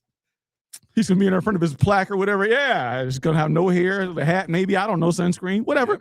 Yep. It'll be very interesting to see how he's received in like 5 years. Yeah. You know what I mean? Yeah. After we've had a chance to really digest Joe Brady and who he is as a coach and what his tendencies are and all that kind of stuff. Because I think it was the same for Sean McDermott. The first 3 years were like, all right, what is he building? What is he building? And then the 2 years after the first 3 was like, oh, he doing his thing. He doing this. Okay. Like, I ain't seen this before. We got something. Yeah. Right. I mean, we've never seen this kind of winning before. No. Like, we got a good one. Yeah. You know what I mean? And I mean, the same could be for Joe Brady. It's possible, but I think if Joe Brady, let me ask you this. Mm-hmm. If Joe Brady has the same career as Sean McDermott, and we get close, but no cigar the entire time, is that a success for Joe Brady, or is it failure for Joe Brady? To me, if he's having the same success as McDermott, that's got to be for Joe Brady. That's probably a success because McDermott's a hell of a bar to set. But for the Bills, it was just being stagnant. So in my mind, it's a failure because we got rid of the guy that was a perennial winner because we couldn't go over the hump. He kept doing dumb stuff when it really mattered. But with this guy, he might not be doing dumb stuff when it doesn't matter, but there's a reason we're still not over the hump. Now, is that mostly a success because we don't know about the 3 years after that Sean McDermott had? Or is it solely because, he's won all these games and did all this stuff? Yeah, I think it's more so that he's won all those games. I mean, it's with him, it's more than just winning. It's more. It's an imprint. McKenzie said in his interview, he said the Buffalo. He said that's why I like that they kept Joe Brady because he knows McDermott's culture. Yeah. He said I hope he keeps McDermott's culture. That's what he kept. I want McDermott's culture. That's a hell of a thing to say. Yeah. About a coach that nobody liked. You know. So I mean, it's just tough when you look at a guy that did so much but left so much on the table. Yeah. And especially where we came from. Now we're snobs.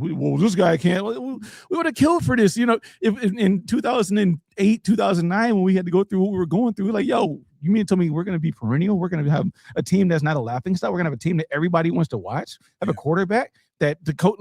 Think about it like this: we're looking at EJ Manuel and Doug Marrone. You mean to tell me we're going to have a coach that's going to let his quarterback screw up? What? Like, that's unheard of at the time because Marrone didn't let nobody that he didn't like screw up. But now McDermott said, you know what? Kids got to learn and grow. Go ahead. And I know everybody talks about how much McDermott liked Peterman. He wanted that Mahomes effect. He wanted him to sit. I don't think he cared about losing as much as he cared about Josh's development, but he didn't want to lose the way Peterman had us on track to lose. Yeah. So that's the thing. I think that's the difference between he was en route to losing his job at that point. Yeah. If he wouldn't have pulled him there, I'd be like, yo, what the hell's going on? We got to see the kid. This dude sucks.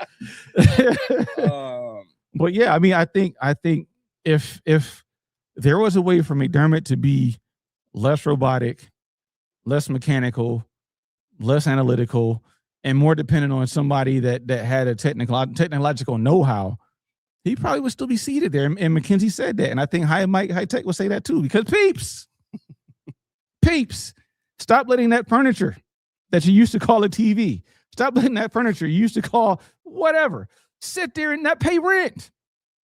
Get it fixed. Mike High Tech will be your consult needs. If you have a game that you need to finish, and I got it, I just forgot. I got to get you that $50 for that PlayStation. Ken just reminded me. I forgot you had it. I got you. Okay. That was on record, Ken, so don't come at me. I still went to Mike High Tech, but he was first. Mike, I don't know. You were too busy talking about McDermott. I don't know what that's about. So if you have anything that you need fixed, that's technological and resource, a computer, a video game console, a TV, the list goes on and on and on. See my man Mike. See my man High Mike High Tech for all of your electronic needs. So let's do this. It's 6:48 right now. Yes, I was trying to clean up so I can get right to you. No, you're good. Did I just? Oh my gosh, I can't believe I did that. What'd you do? We still on? Hello? No, we're good. I'm trying to set up the reference video because I just want to make sure everybody has an idea of what gave birth to this conversation here. Let me see, reference video there and paste. Okay, bam. All right, so I posted the reference video, the link to the reference video in our chat there. You can check that out at your leisure. Not right now. You stay right where you're at. And then go check out the reference video. We already got your view. Oh. But thumbs up now. Do the Josh Allen thing. Thumbs up. So here's how I arrived at this conversation. I was watching this video, and the guy was basically making the point that J Ham said almost had me. I think real quick, by the way, OJ Simpson jerseys on eBay are still going for $120. Yeah, there's one for 160. So I mean, they're still kind of up there. There's some that are like the newer ones, just with OJ Simpson on. There's like $40. No, I want. Somebody was like, everybody, all Bills fans should show up the game one with OJ Simpson jerseys on. Like, yo, I'm trying to get this OJ Simpson USC Trojans jersey. Oh yeah, that'd be nice. That'd be fire. Raw. That'd be fire. Okay, I think that's what I'm going after. Yeah, now. That'd be fire. All right, so the guy was talking about athletic quarterbacks. Obviously, he referenced Randall Cunningham. He referenced even went as far as Russell Wilson and your boy from the Eagles, Jalen Hurts. Oh, you had to say my boy there. Yep. That was a tough one. So basically, the idea of athletic quarterbacks not making or not winning championships.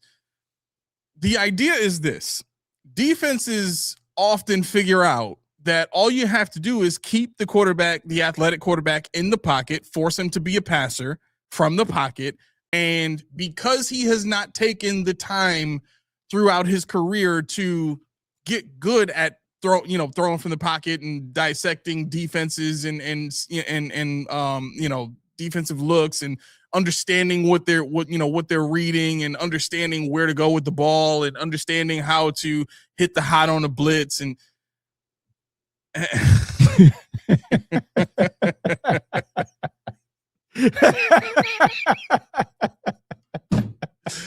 I don't care what anybody says. The only time you will hear me use new age lingo is to embarrass my daughter. That's the only time. I don't even know it anymore. I'm calling people gang. That's the only time I'm saying how you coming. That's it. That's only. It. But anything after that, it was raw. It was butter. It was dope. I'll go as far as dope. We're 40. Who cares? I don't care. We earned this right. So I think we all kind of understand that that's what Josh was at the beginning of his career. He was a mobile quarterback that relied on his legs in order to make plays. Okay. But what makes this conversation kind of interesting is the Russell Wilson and the Jalen Hurts aspect of it, where those are mobile guys that won a Super Bowl, but they wouldn't necessarily, in my mind, be put at Josh Allen's level of talent, right? So that creates a kind of conundrum in itself, because do we continue living with this expectation that Josh is going to win a Super Bowl, even though we've seen defenses put him in a position as recent as last year? Just don't let him out of the pocket. The Eagles did it. Just don't let him out of the pocket. And it was a hard game, but they beat him. You know what I'm saying? Like, defensively, with all that talent, Josh Allen was still moving the ball, but guess they pulled it out at the end of the day, they beat him, right? So the question I want to ask everybody is, understanding the history of athletic quarterbacks and the ceiling that seemingly exists on athletic quarterbacks. Some of the best names in the business: Randall Cunningham, Michael Vick, Steve Young. I think Steve Young. For sure. Steve Young was one of the few that won Super Bowls doing it, right? I think it was Steve Young. Garcia was one. Garcia never won a championship. I'm saying he was another. He definitely, absolutely won. There was a lot of guys. Jake Delhomme. Jake the Snake, you know what I'm saying? Mobile quarterback. You couldn't get him down. Doug Flutie couldn't get, but they weren't winning championships, right? So we have this history that tells us that having a quarterback that can move around, a quarterback that makes beautiful throws on the run and can make defenders look silly is great for the regular season. But once you get to the postseason and teams understand how to defend your quarterback, you're cooked. Yep. Right? Yep. New lingo. Ken says it often. Right. So do we settle on that with Josh Allen. And here would be my contention then. You tell me what you think. And then, Chad, I want to know what you think about that. Let's have a discussion. I think Josh Allen is probably the only quarterback aside from maybe Steve Young that I've seen that I would consider to be above that history, I guess, or that standard of mobile quarterbacks, because, and this is more specifically impressive for Josh Allen, but Steve Young got to sit behind Joe Montana for a few years, right? So that's why he was able to do what he was able to do in that day and age, being mobile and still being a great passer and still being able to make plays and stuff like that the way he did. He got to sit. Josh Allen did not. Everything that Josh Allen has done to this point, he's done on the fly. He's done in the game, which, side note, supports my point of get these players in the game and let them develop already. Yep. Because if Josh Allen could do it, so bad. anybody at any position could do it. Josh Allen did it at the hardest position possible in the world, playing quarterback.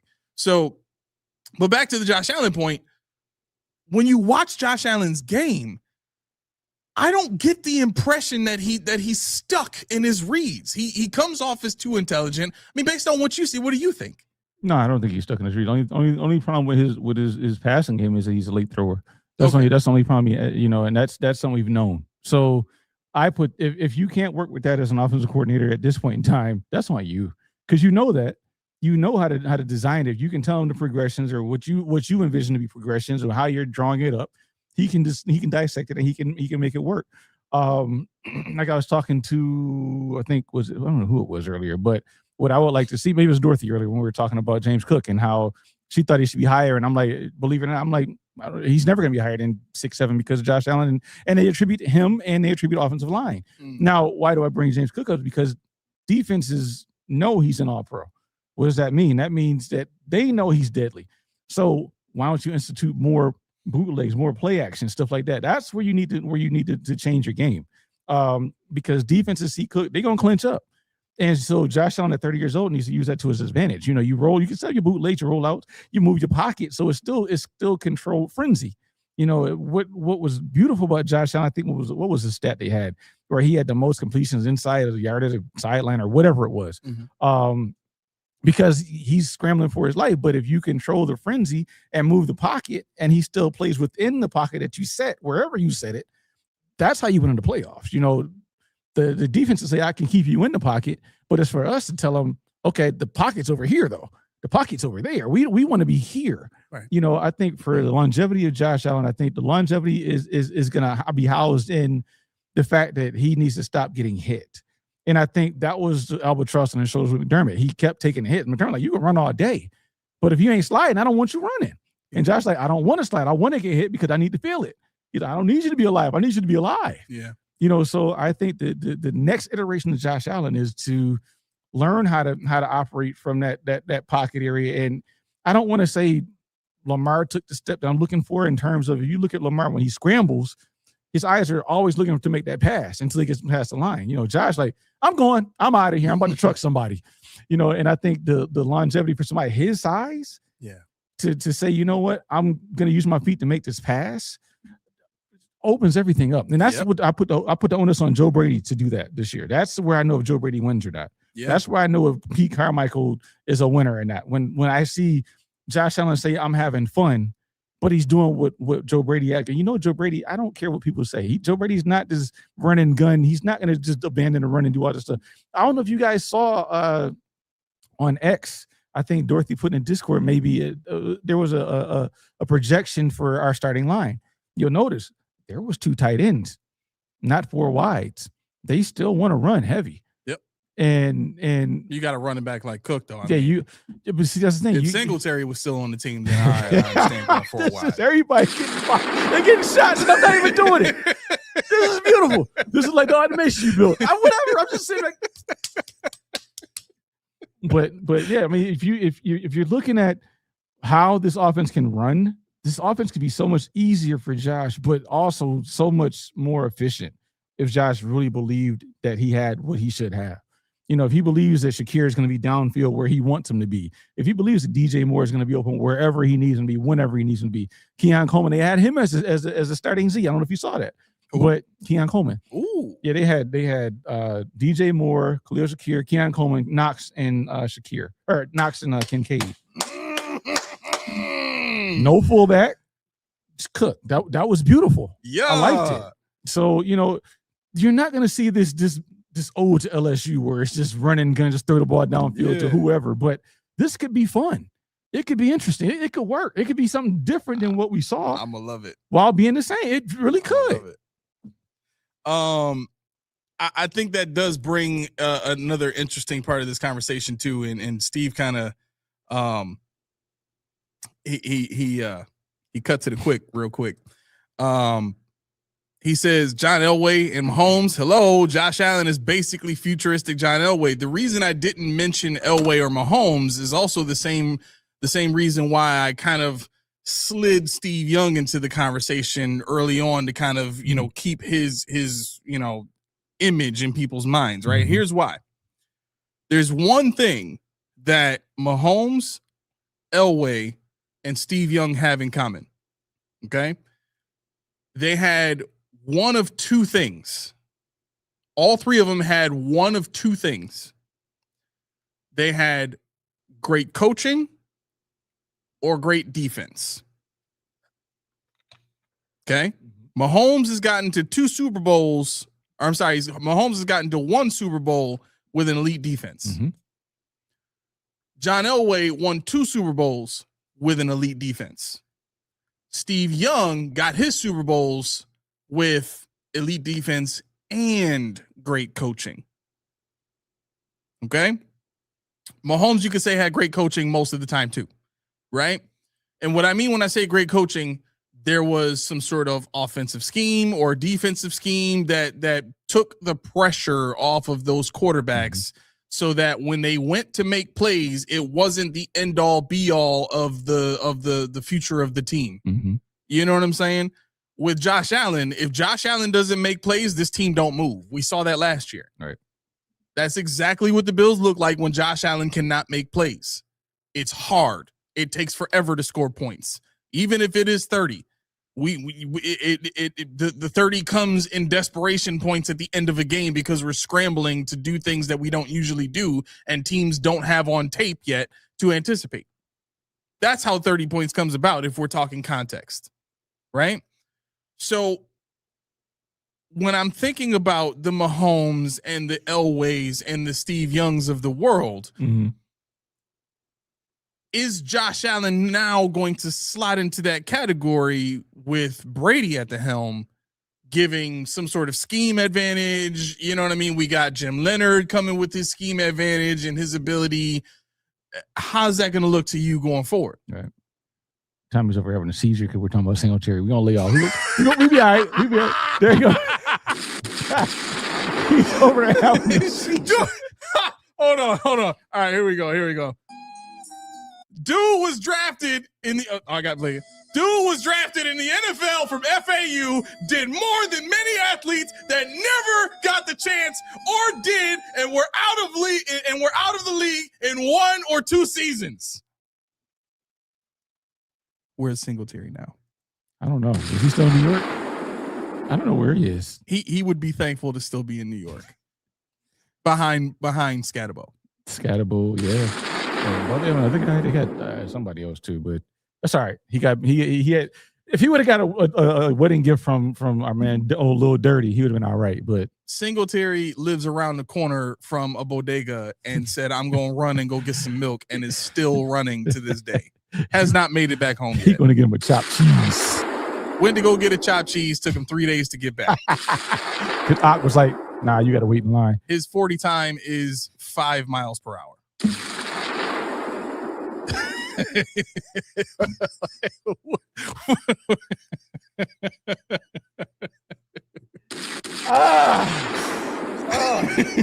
What are we talking about, man? Motor Singletary. Motor Singletary, who runs like he's carrying a motor. Like, what are we talking about, Tell me bro? about the toasters on this show. I know he is. He gonna find somebody key in on him tonight. Watch. He gonna wear a Singletary jersey on the show. He is. He gonna put it on. His little Funko Pop gonna be up in the in the front and center. He gonna replace Mikey with Singletary's Funko Pop. Ain't gonna be no Mike's with his voice, Singletary's face. He gonna use AI to superimpose Singletary over Mikey's face. Mikey's mouth gonna be moving to what Singletary I'm doing said. a show with Singletary today, guys, and we're gonna talk so much about the Post-Podium Podcast because those guys are O's, okay? Those guys are straight up O's.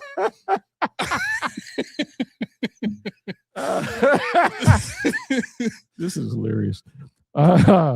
So I just to me it's a very interesting conversation surrounded around where Josh Allen's ceiling is when you consider he's better than any of these quarterbacks not named, I from a history standpoint, Steve Young and where he was as far as his execution, his ability to make plays and all that kind of stuff. I think Josh Allen is a bigger, faster, stronger version of that. I think this has nothing to do with McDermott. This is more so a Bills thing. I think Josh Allen became Josh Allen because of the organization around him. Like I think he has the physical traits and stuff like that, but the belief system, the connections to get with Jordan Palmer's and these coaches and that coach and this we bring in. I mean, he's had every one of his offensive coordinators have been, except for Dennis, and have been, a quarterback coach. They're all there. They're guys he likes, and they promote them. They're like, yeah, we like this. You're cool with him. This is how you want to use him. He likes you. Cool. You're hired. And that's why Joe Brady that's why it was a tip of the hand, because, Josh is in interviews, but that's his boy. We know him and Brady are like real good friends. Yeah. And there's nothing wrong with that. But I mean, like we said, we talk about, no, and according to PPP's trash. According to the NFL, he's trash. No, okay. Anyway. Yo, Tommy, don't do it, bro. We will flame Motor Singletary way worse than we ever have. And the funny thing is, I don't even believe half the stuff I say. I just said to get Tommy. Right. We do it just to poke fun at Tommy, and he's going off right now. He is losing his mind. He's like quoting Wikipedia now and everything. Like Tommy has walked out of his apartment. He is in his vehicle right now, sticking his head out the window, screaming how good Mike Singletary is. Right. Like, Devin Singletary. Sorry, Mike don't do Singletary. Yeah, Devin Singletary. Don't do it. Yeah. If he was Mike Singletary, he might be better.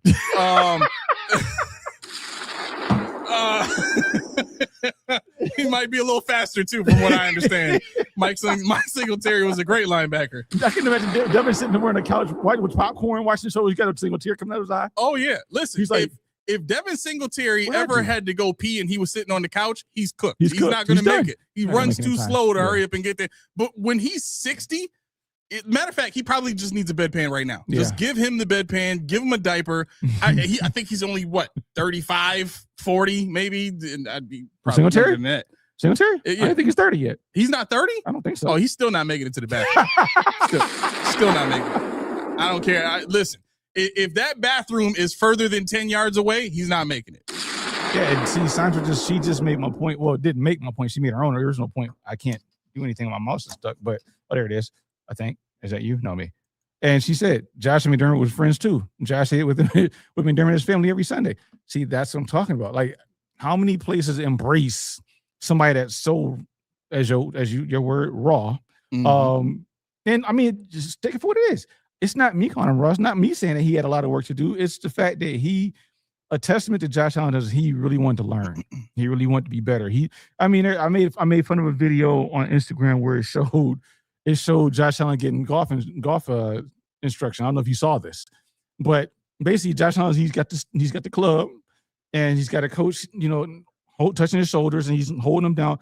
And there's this other dude who's on his knees behind Josh Allen holding his hips.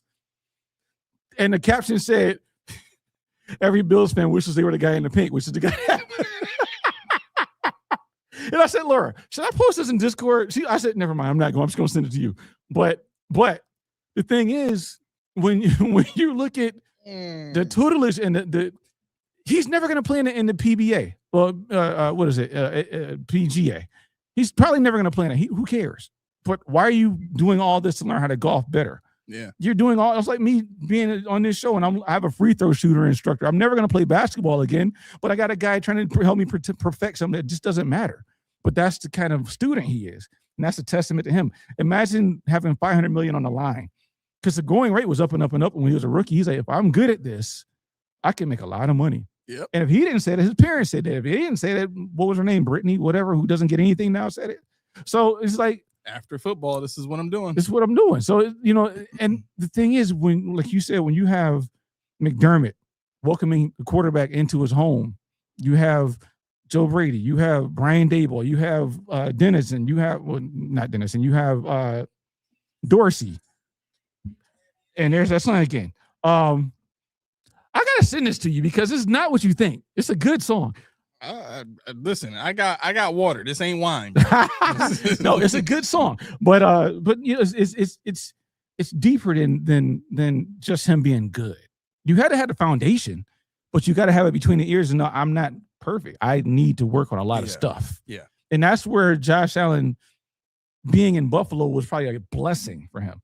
Because I don't know if he would have went anywhere in the NFL as he was in 2018 and been Josh Allen. I don't know if he would have had this shot. I don't know if everybody would say, you know what, we'll wait. Because we took him 3 years and we invested a first-round draft pick on a wide receiver that was kind of a pariah where he came from to say, you know what, now do it. We got you. Yeah. We believe in you. Yeah. Believe it or not, half of Buffalo, yeah, they said, I don't know about this 17 dude.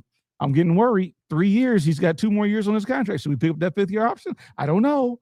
You got Stephen, and this dude was like, yo, 4,000 yards, just like that. Tommy, I'm about to credit Bean with something really quick. So so you get off that Singletary train here. Hold your pants. Wait. Hold your pants.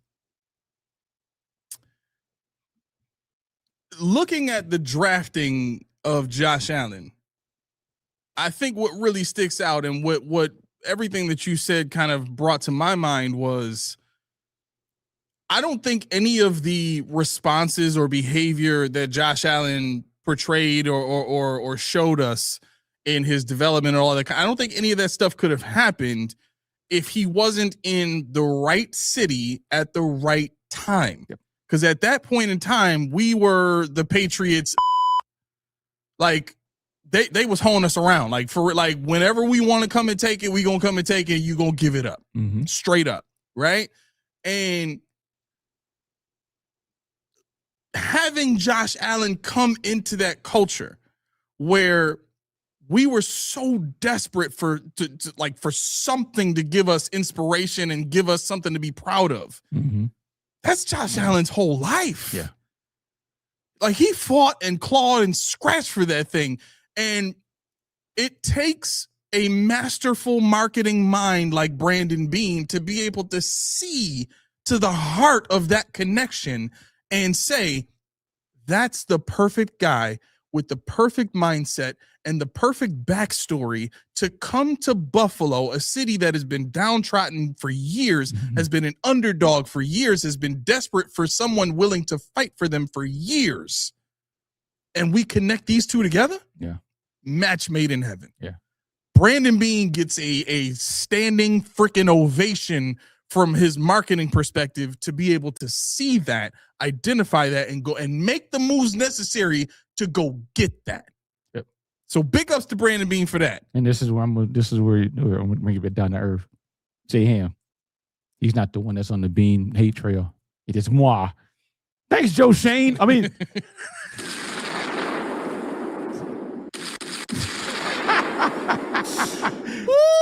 Yo, this is an excellent show. I'm having a ball. Yeah. Sam said, I saw that Josh was the only one in that class who could throw in our wind. But you gotta remember he had the hand size too, because I think Darnold's hands are too small. I mean, that was the thing about Josh. Josh, if you go back to the combine, you'll watch it, like, there was no rhythm at all. Like, he was like, all right, just run as far as you can. When you get tired, then I'm going to throw it. When you get way down, I'm going to throw it now. Keep going, because I can throw it down there. And I think that's. He said you got to clip that part. Yeah. Thanks, Joe Shane. God, you're right. But I mean, there were so many flaws that came out, and I'm not trying to jump on Josh, but I'm just trying to credit him further.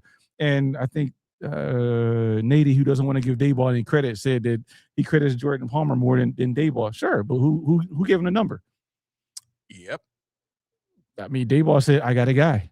Who put an offense in place to facilitate Josh Allen's growth? Yeah. Make him comfortable. Listen, you can go and do all the work you want with Jordan Palmer in the offseason and come into a bad offense and suck. Yeah. And it means nothing. You can improve your completion percentage, but still play in a bad offense. Yep. We saw him do that in Dorsey's offense. Yep. He sucked. Yeah. let's be honest. You know what I'm saying? And that was Josh Allen in his prime, sucking in Dorsey's defense. Right. So I don't see how you can, go at Daboll like that and say it was all, Jordan Palmer. Right.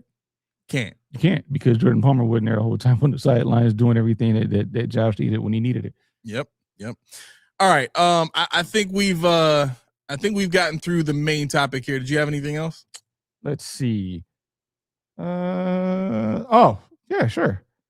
Why is everybody up in an uproar about the free practice?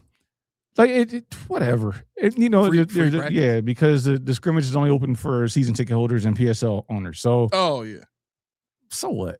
I mean, whatever. Well, wait, the practices for the red and blue game are free? I don't know if it's a practice. I don't know what it's for, but I know they're having a free practice on, I think, August 17th or whatever. Is it the 17th? Maybe this month. I don't know. Oh, but I mean, anybody can go in? Yeah, I guess you gotta have a ticket, I believe, but anybody can go. I don't know where the ticket. I don't know where the practice is. If it's at the state, I don't know where it is. But I'm gonna get tickets to that.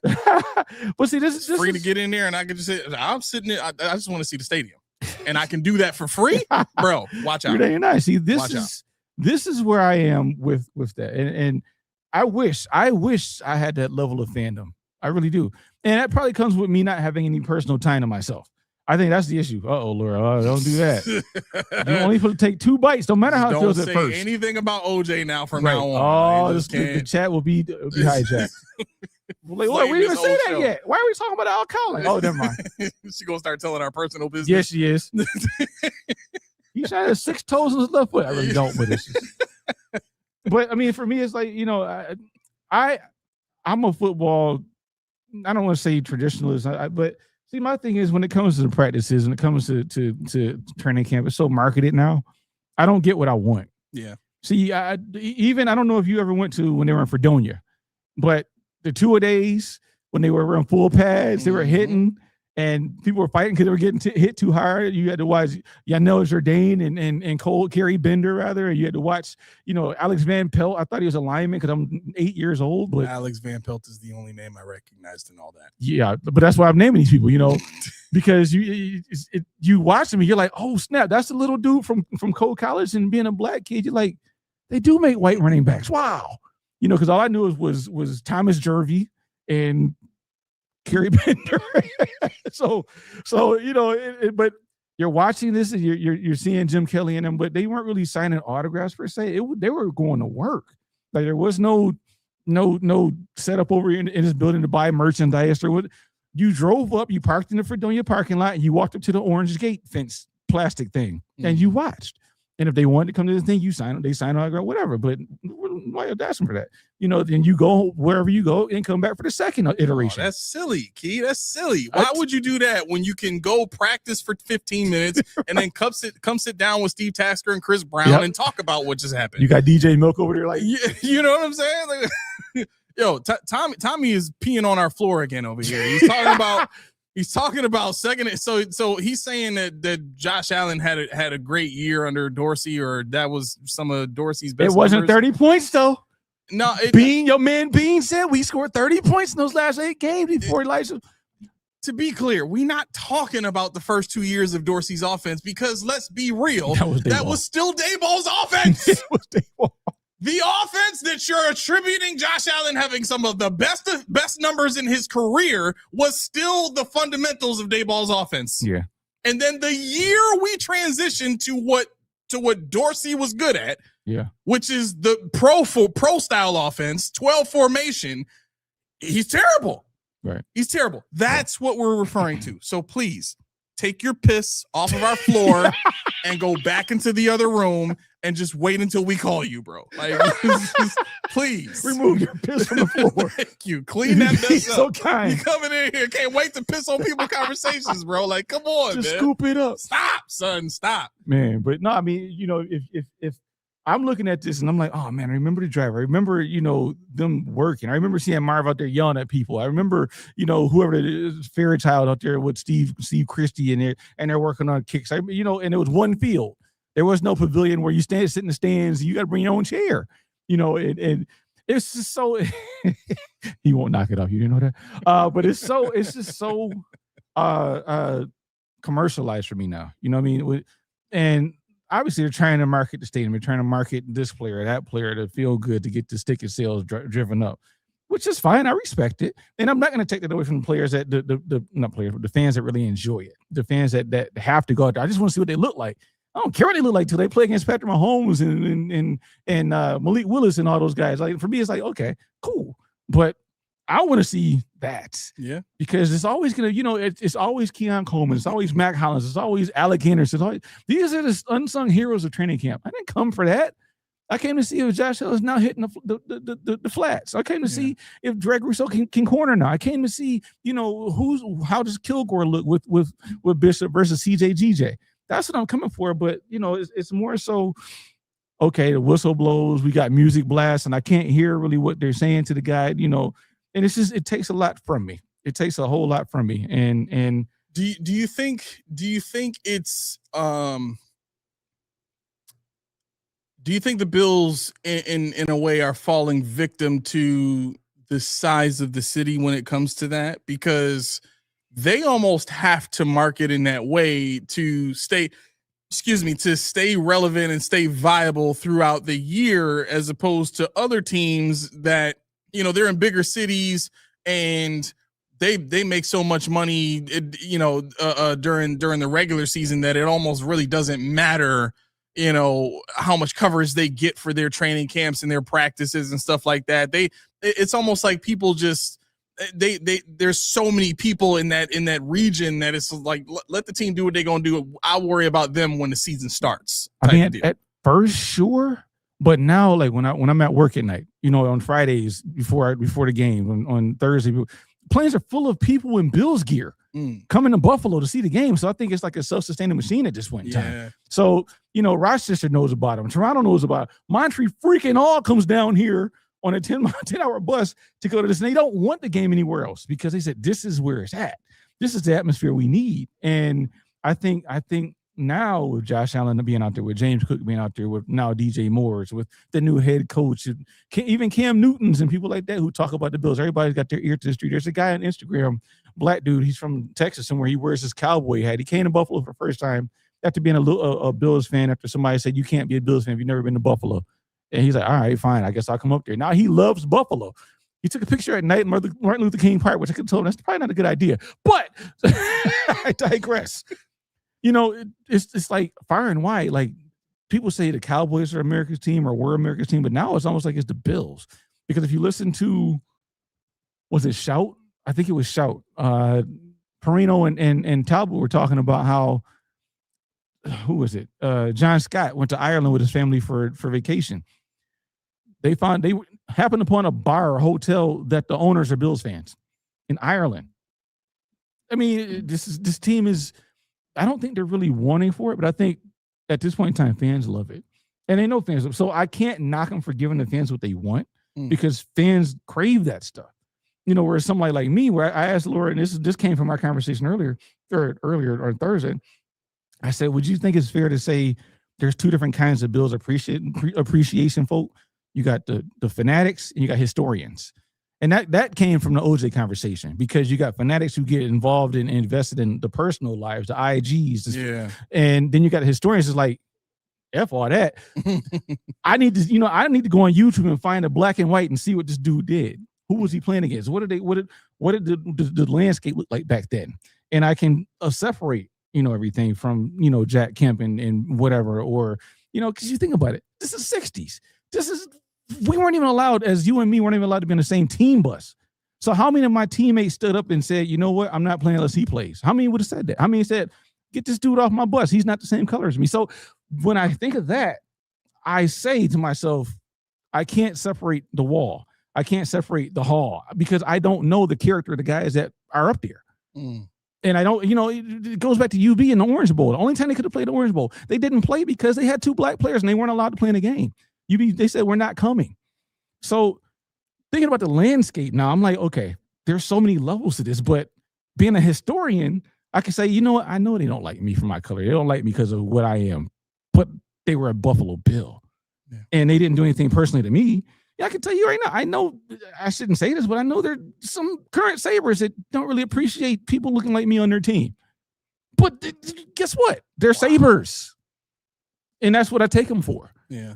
So, I mean, that's where my brain goes when I think about, these players. Were they great? Were they not? What kind of man? I don't care what kind of man they were.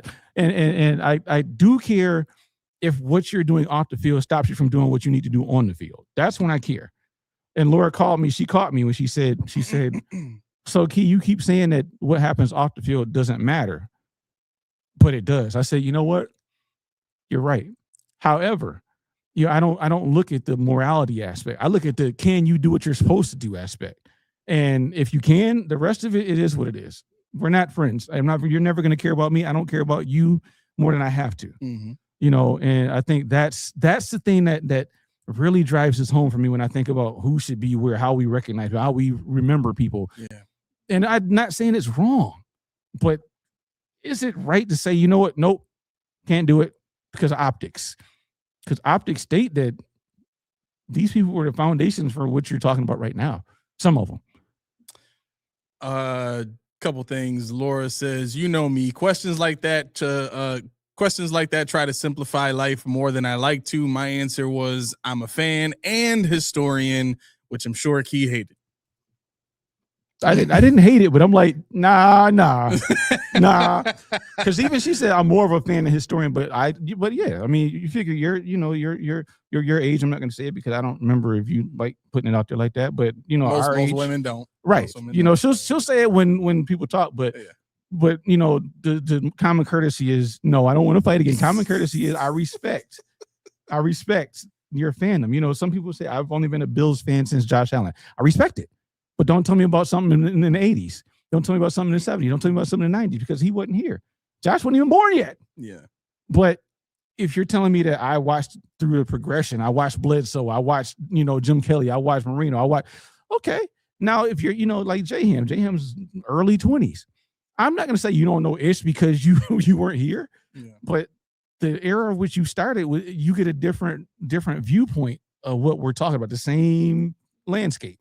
You're just looking at it at a different angle.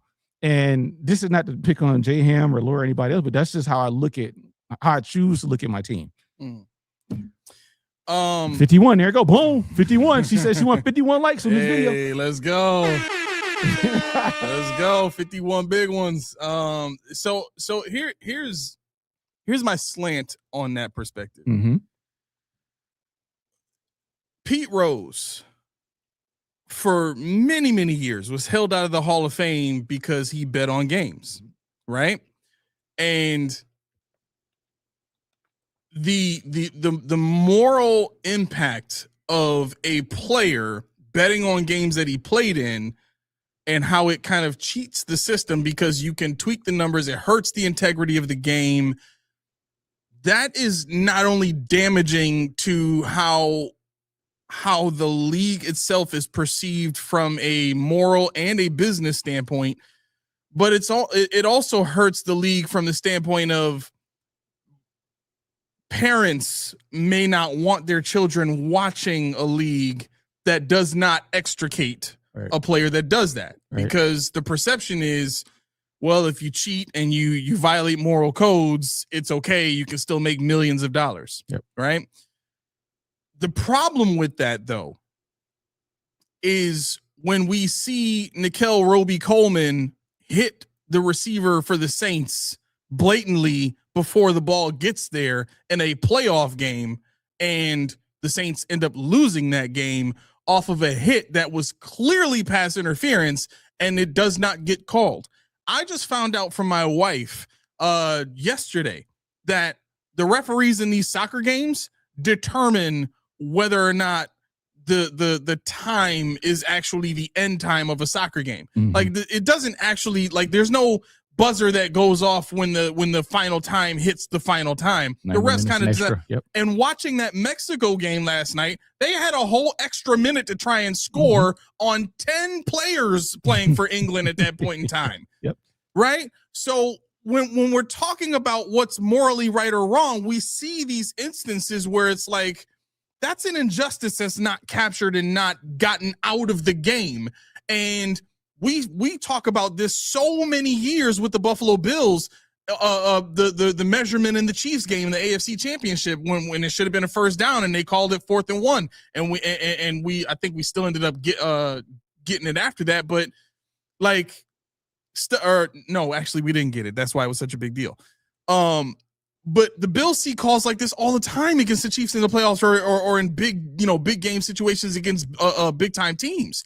So we're very familiar with getting the short end of the stick in life, right? And these instances seem to violate the moral code of the league, right? So how is it so black and white and so easy to say, well, somebody who committed a crime that doesn't necessarily hurt the integrity of the league and doesn't necessarily have anything to do with the morals or the rules of the league because it happened after their career ended. Like, Aaron Hernandez should have been taken out of the league, right? Terrion Arnold should be a free agent like he is now. He passed all waivers. No team's going to sign him unless he clears these allegations, right? Henry Ruggs went to jail. He should be released from the league, even though that he didn't mean to hit the guy. He killed the guy, right? Here we have a player that allegedly did something that was as bad as what Henry Ruggs actually did, and nobody's talking about Henry Ruggs. If Henry Ruggs came available today, we would say he served his time. Let's see if he deserves a shot to still play in the NFL. As I said, you think he still got it?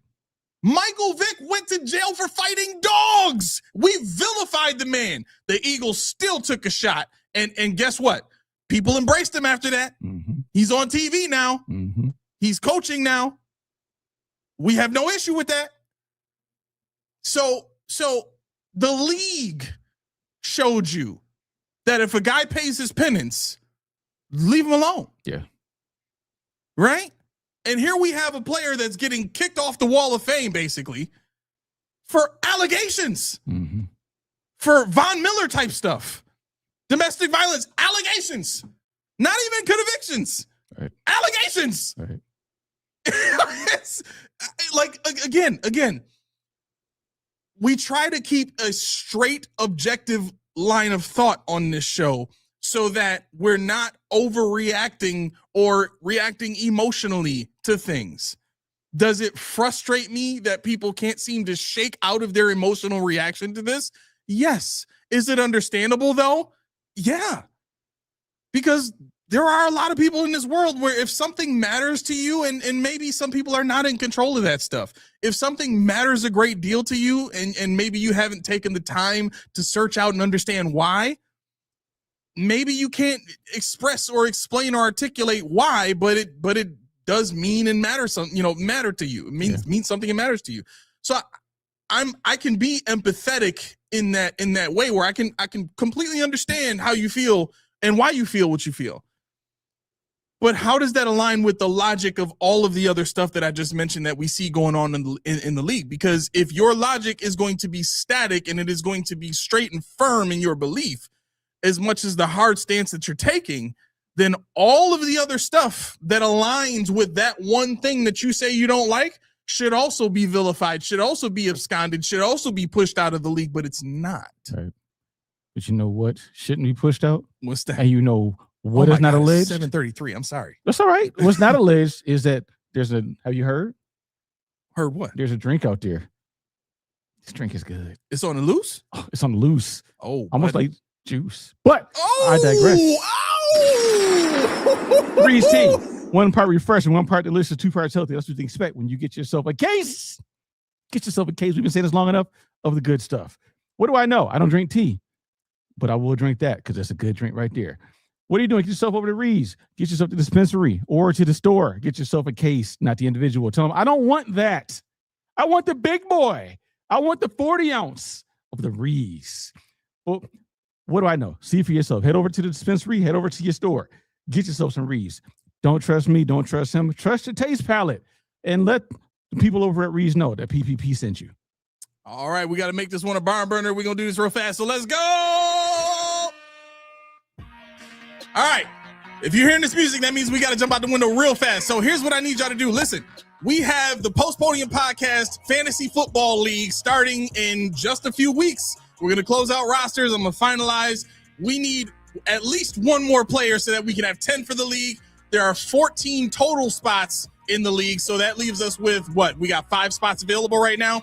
If you are interested in a free fantasy football league to which there is a trophy at the end of this thing, we got this dope little chain that we're going to be sending people now if you win the league. And you also get the added advantage as a champion of a season to change one rule about the league that you want to change. What better way to come and hang out with Post-Podium Podcast, Aramis, and Keys, other than being in our fantasy football league? There's a Discord that comes with that. All of it is free, like I stated. Make sure you contact us. Our email is in the description of this video. Get there or be square. With that being said, yeah, Laura said, join fantasy so I can beat you. She's a great player. Like, subscribe, hit that bell, make that thing so that you can get notifications when we send notifications. Until next Monday, we will be seeing you. This has been the Post-Podium Podcast, home of the All Truth No Sodium Takes. I've been your co-host, Aramis. For the Keys. All right, y'all have a great night. Peace.